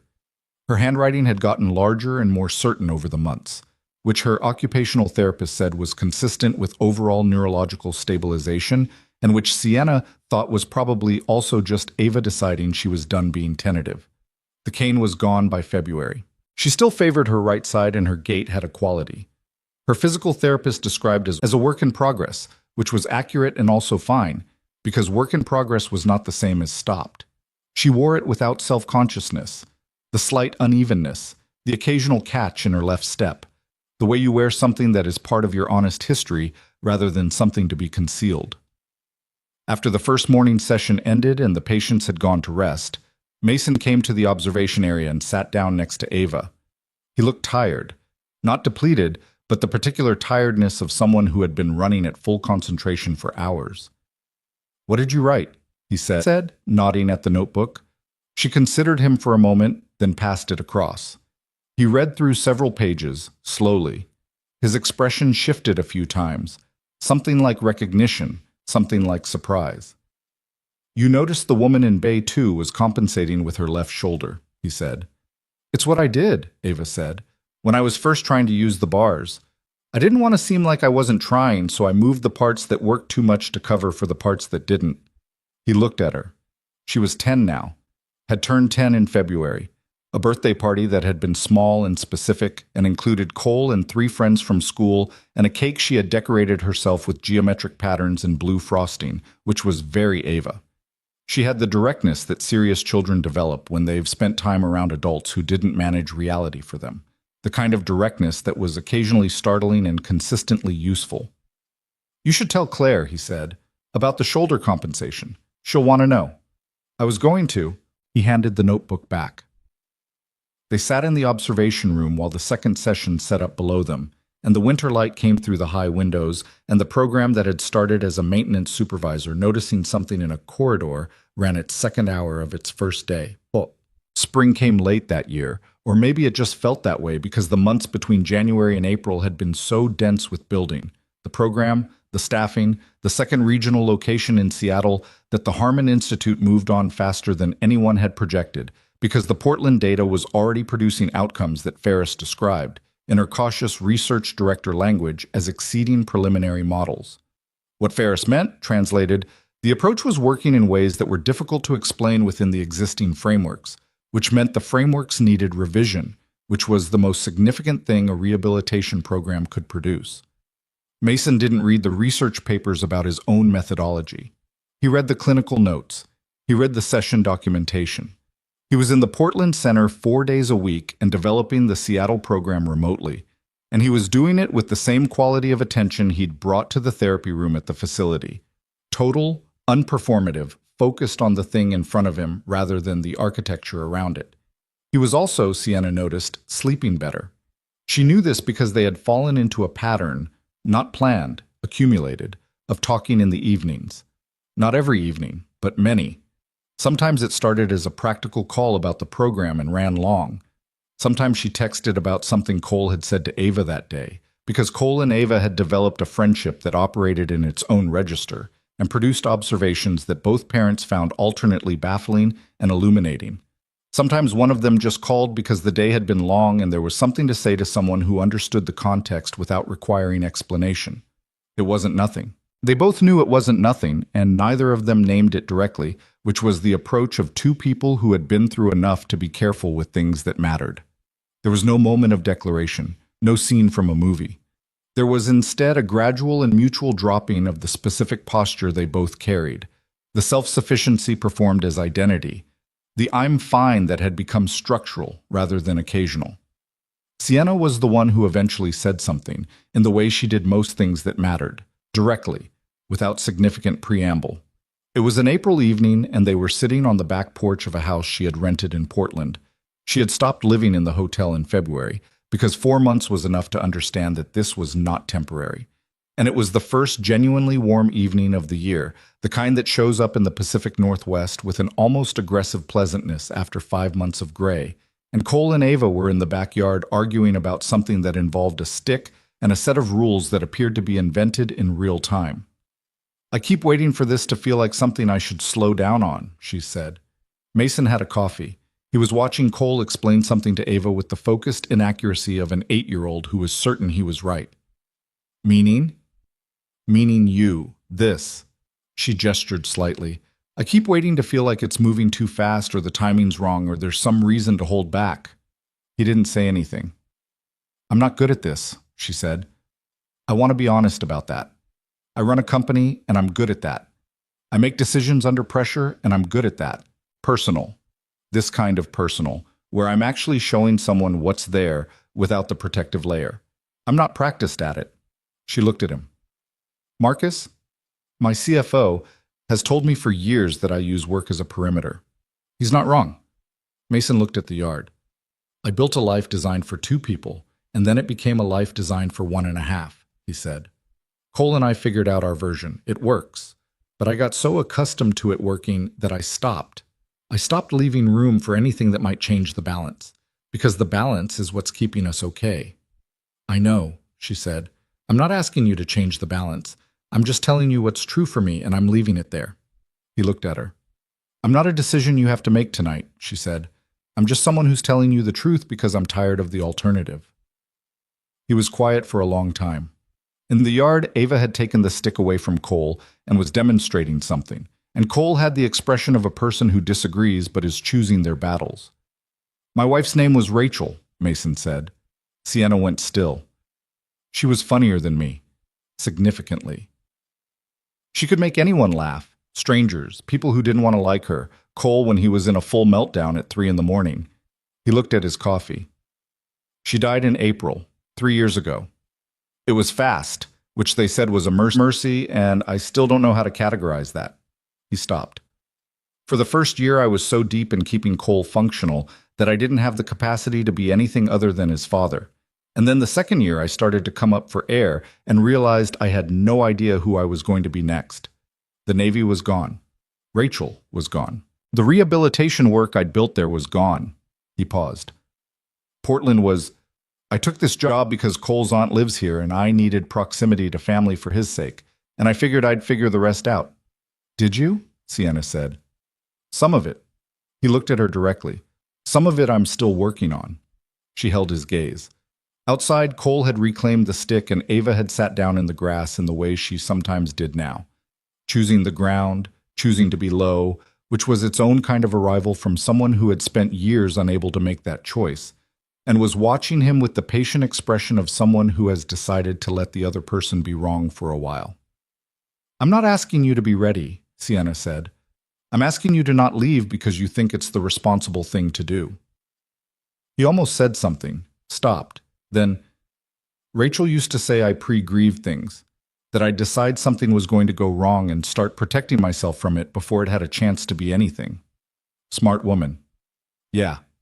A pause. "She was." They sat there on the porch in the first warm evening of the year, and the city hummed around them with its specific Pacific Northwest sound, which was quieter than most cities and always slightly wet, even on dry days. And after a while, Mason set down his coffee and said, "I'm not leaving." 3 words. No architecture around them. Just the 3 words said in the same tone he used for things he meant completely. Sienna looked at the yard. "Okay," she said. The first annual gala of the Ryder Ashford Rehabilitation Initiative, which was the official name of the combined program, a compromise between Ferris's institutional naming conventions and Sienna's preference for something that didn't sound like a hedge fund, took place the following December, 1 year to the month after Ava had walked across a ballroom floor. The event was in the same hotel. This had been Ava's idea, communicated to Sienna in the notebook, and then, when Sienna asked her to explain it to the event director directly, communicated in words, which she did with the slightly impatient clarity of someone who had a vision and needed the adults to keep up. "Because it matters that it's the same place," Ava said to the event director, who was nodding and writing things down. "The same room is part of the story. If you change the room, you change what it means." The event director wrote "same venue," Ava's rec in her notes, and moved on. The program had, in 12 months, treated 63 patients across the Portland and Seattle centers, 31 children, 32 veterans. Of those, 47 had shown measurable gains in voluntary motor function beyond what their intake assessments had projected. 12 had returned to activities their pre-program prognosis had ruled out. 3 had been featured in a research paper that Ferris's team published in January, which had circulated widely in rehabilitation medicine circles, and produced a level of professional interest that was beginning to change the conversation in ways that would take years to fully register. Mason had presented the methodology at 2 medical conferences, both times with the same quality of directness he brought to everything. No inflation, no hedging, clear about what was demonstrated and clear about what remained uncertain. Both times he had been approached afterward by practitioners who wanted to train in the program, which was a problem they were actively solving by scaling the training infrastructure. None of this was smooth. None of it was without friction. There had been a funding gap in August that had required Sienna to make 3 difficult calls and redirect a portion of the foundation's capital reserves in a way that Richard Price had described as aggressive, and she had described as necessary, and they had gone back and forth about it for a week before he had conceded the point, which was how their board relationship generally operated. There had been a conflict between Claire and one of the Harmon Institute's senior researchers about documentation protocols that had required 2 mediation sessions and a policy revision. There had been a week in September when Mason had been running on 4 hours of sleep for 5 consecutive days and had said something in a staff meeting that was sharper than it needed to be, and had gone back and apologized in person to the person it had landed on, because that was the kind of person he was. He got it wrong sometimes, and then he fixed it, without theater and without excessive self-flagellation. Sienna had watched this particular sequence and had felt something that she eventually identified, with some surprise, as relief. Not at the mistake, but at the repair. At the evidence that he was a person who operated in the actual world, with actual failures, and dealt with them in a way that was sustainable rather than performed. She had thought about this a lot over the year, about what it meant to build something with someone who was honest about their limitations, about the particular freedom of not having to be exceptional all the time in order to be valued. She had been trying to give Ava this lesson her whole life without knowing how to demonstrate it. It turned out the demonstration was the lesson. The night of the gala, Ava got dressed in the hotel room they'd kept for the evening and emerged in a dark blue dress that she had picked herself and shoes with a small heel that she had also picked herself and that her physical therapist had signed off on after a test walk, and she stood in the doorway of the bathroom while Sienna was still doing her own hair and said, "I'm going to speak tonight." Sienna met her eyes in the mirror. "I know." I wrote it out. Ava held up 3 pages of the notebook, dense with her larger, certain handwriting. "It's not a speech exactly. It's more like what I actually think." "Can I read it?" Ava considered. "After." She lowered the pages. "I want to say it first. Then you can read it." Sienna looked at her daughter in the mirror. 10 years old, standing in heeled shoes in the doorway of a hotel bathroom, 3 pages of handwritten words under her arm, the thin scar along her jaw and the slight asymmetry of her stance and the absolutely unambiguous resolution in her face, and she thought, there is nothing I did that made her this. This was in her the whole time. All I did was stay. Which was, she understood now, the whole of it, the whole job. Not fixing, not solving, not applying resources to problems until they yielded. Just staying, just being present in the room, in the car, on the floor of the therapy room, on the porch in the first warm evening of the year. She had spent so long believing that presence without action was passivity. She had confused the two so thoroughly that she'd almost missed what her daughter needed most, which was not another specialist or another protocol, but a mother who would sit on the floor and wait, and still be there when the door opened. She had been learning this slowly, the way adults learn the things that matter, through experience, through error, through the occasional grace of someone else's example. She thought about Mason, who had walked into a rehabilitation facility as a maintenance supervisor, and had looked at a child everyone had given up on and had simply, stubbornly, refused to accept the conclusions that had been handed to him. Not because he was a hero, not because he was extraordinary, though he was, but because he had been paying attention to the body, to the signal, to the small and overlooked evidence that something was still there. She thought about what it meant that the people who changed things were so often the ones nobody had accounted for. The ones in the wrong job title, the wrong room, the wrong category for the situation at hand. The maintenance supervisor with 14 years of military rehabilitation expertise. The 9-year-old who decided she was going to walk to her mother. The CFO who burned the bridges, and the board member who admitted he was slow, and the research director who built the safety net into the design instead of the afterthought. None of them had been the expected person for the thing they did. Maybe that was the whole point.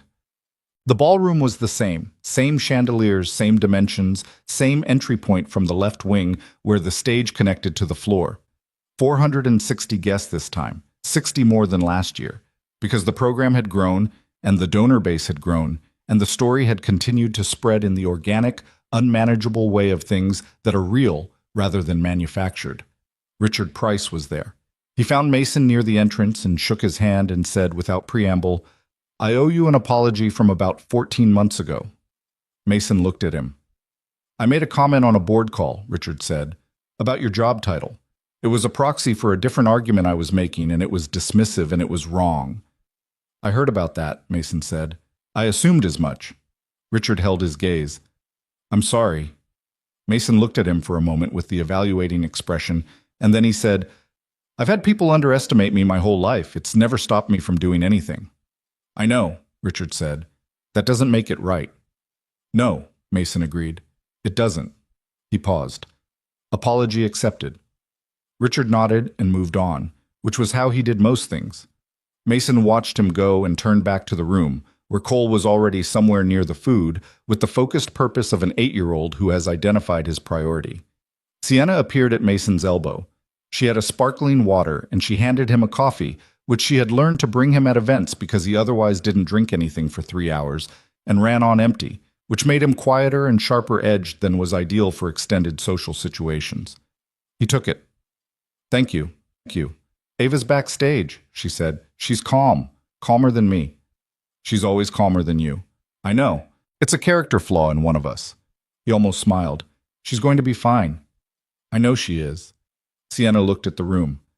"I'm fine too. This is the anniversary of the thing that started everything, and I'm aware of that." He was quiet for a moment. Then he said, "Last year at this point in the evening, I was standing about 15 feet to your left trying to figure out if I'd made the right call, letting Ava make that choice." "Had you?" "Yes. But I didn't know that until she made it." He sipped the coffee. "That's the part nobody tells you. You make the call, and then you find out if it was right. In that order. Sienna thought about this. That's terrifying. Yeah, also just how it works. She looked at him. He was in a jacket that fit him correctly. Cole had told her 3 weeks ago that they'd gone shopping together for it, and that his dad had tried on 4 before deciding they all looked the same. And Cole had finally pointed at one and said, "That one, we're done with the exhausted finality of a shopping companion who has reached his limit."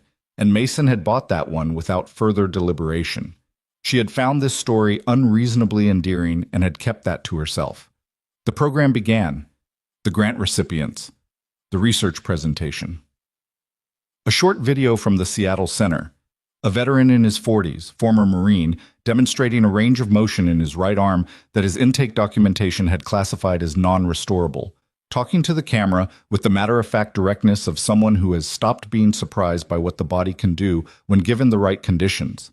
The room was quiet in the particular way of an audience that is paying actual attention. Then Ava came out. She walked from the wing onto the stage without assistance, in the heeled shoes, with her 3 pages of notebook paper in her hand, and she went to the microphone and stood in front of 460 people who had watched the video of this same girl crossing this same room's floor 12 months ago. And the cumulative recognition in the audience was audible, a sound like a large room breathing in. She looked at her pages. Then she set them down on the podium and looked at the room instead. "I'm not going to read this," she said. "I was going to, but I'll just say it." In the wings, Claire pressed her hand over her mouth. Mason and Sienna were at the side of the room, standing close enough that their arms were touching, watching. "1 year ago I walked across this floor for the first time in 3 years, Ava said. "I've thought a lot about what I want to say about that because people keep asking me what it felt like and I never know how to answer." She looked at the table nearest her, where an older couple sat who had been donors since the foundation's first year, and then out at the wider room. "I think what I want to say is this. The hardest part wasn't the legs. The legs were the thing everyone could see. The hardest part was the 3 years I spent believing that what everyone said was impossible was just the truth. That's what they kept telling me, and I kept hearing it, and after a while I started to build my life inside what was possible instead of what might become possible." She paused. "Mason never told me I was going to walk. I want to say that clearly because I've seen some of the articles and some of them say that he believed in me, and that made the difference. And that's sort of true, but it's not the whole thing. What he actually said was that there was more signal than anyone had measured. That's it. That's what he told my mom. There was more signal." She looked at her hands on the podium. "He wasn't asking me to believe in the impossible. He was asking me to believe in what was actually there." The room was completely silent. I think that's the thing. I think we tell people, especially kids who are going through something hard, we tell them to hope. We tell them to believe. And hope is good. I'm not against hope. But hope by itself is it's just a feeling. What Mason gave me wasn't a feeling. It was a different way of measuring what was real. She looked up. He looked at me and saw more than the last 3 years of reports said was there. And then he showed me how to look at myself the same way. Sienna was looking at the floor. Her jaw was working. Beside her, Mason was very still. "The program we're here to support tonight helps people who have been told what isn't possible," Ava said. "I've met some of them. I've sat in the observation room and watched their sessions, and some days it's hard to watch because I remember exactly what that feels like from the inside, how slow it is, how much it hurts to try and not get there, how easy it is to decide the reports were right." She looked at the room one more time. "They weren't right about me. And I'm standing here because one person looked past them, and because my mom didn't stop, and because sometimes the most important thing isn't a miracle. It's just someone who keeps showing up and sees you more accurately than you see yourself." She picked up her 3 pages. "That's it. That's what I wanted to say. Thank you for being here." She walked off the stage. The room came apart the same way it had last year, not in the organized applause of a formal event, but in the unmanaged response of people who have been reached somewhere they didn't plan to be reached. The applause mixed with the sounds of people who have been in rooms like this for years and have learned the difference between a presentation and something true. Sienna was already at the wing when Ava came off the stage, and Ava walked directly to her, and they held each other the way they had in the therapy room 11 months ago, when none of this existed yet. Firmly, without words, in the language of two people who had been in the same story for a long time and knew exactly what the other one had been carrying. After a moment, Ava pulled back and looked at Mason, who was 2 feet away. "How was that?" she said. "Honest," he said. She considered this. Good honest or bad honest? "There's only one kind," he said. She thought about it, then nodded, accepting this. Cole appeared from somewhere. He had been circling the food situation and had apparently resolved it, because he arrived with a bread roll and no visible remorse. And he looked at Ava and said, "You didn't use the pages." "I didn't need them." "I know, I could tell from across the room." He bit the bread roll. "Dad, she didn't use the pages." "I saw that. It was better without them." "Usually is," Mason said. Cole looked between his father and Sienna with the frank assessment of an 8-year-old who has decided something but hasn't decided whether to say it. Then he said to Ava, "Are they always going to be weird about it?" Ava looked at her mother, then at Mason, then back at Cole. "Probably," she said.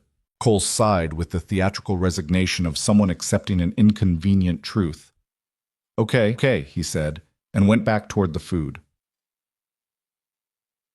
Later, when the formal portion of the evening had finished, and the room had shifted into the looser, louder register of people who had eaten and drunk and had their emotions moved and were now transitioning back into normal conversation, the 4 of them ended up at a table in the corner. Not by plan, just by the gradual aggregation that happens when people find where they want to be and stay there. Cole was reading the shipwreck book, which he had brought in his jacket pocket in the manner of someone who has learned to always have a contingency. Ava was drawing in the notebook, patterns again, but different from the old ones, more open, less compulsively tight, which her therapist had noted months ago as significant, and which Sienna had noted as Ava having more room inside herself than she'd had before.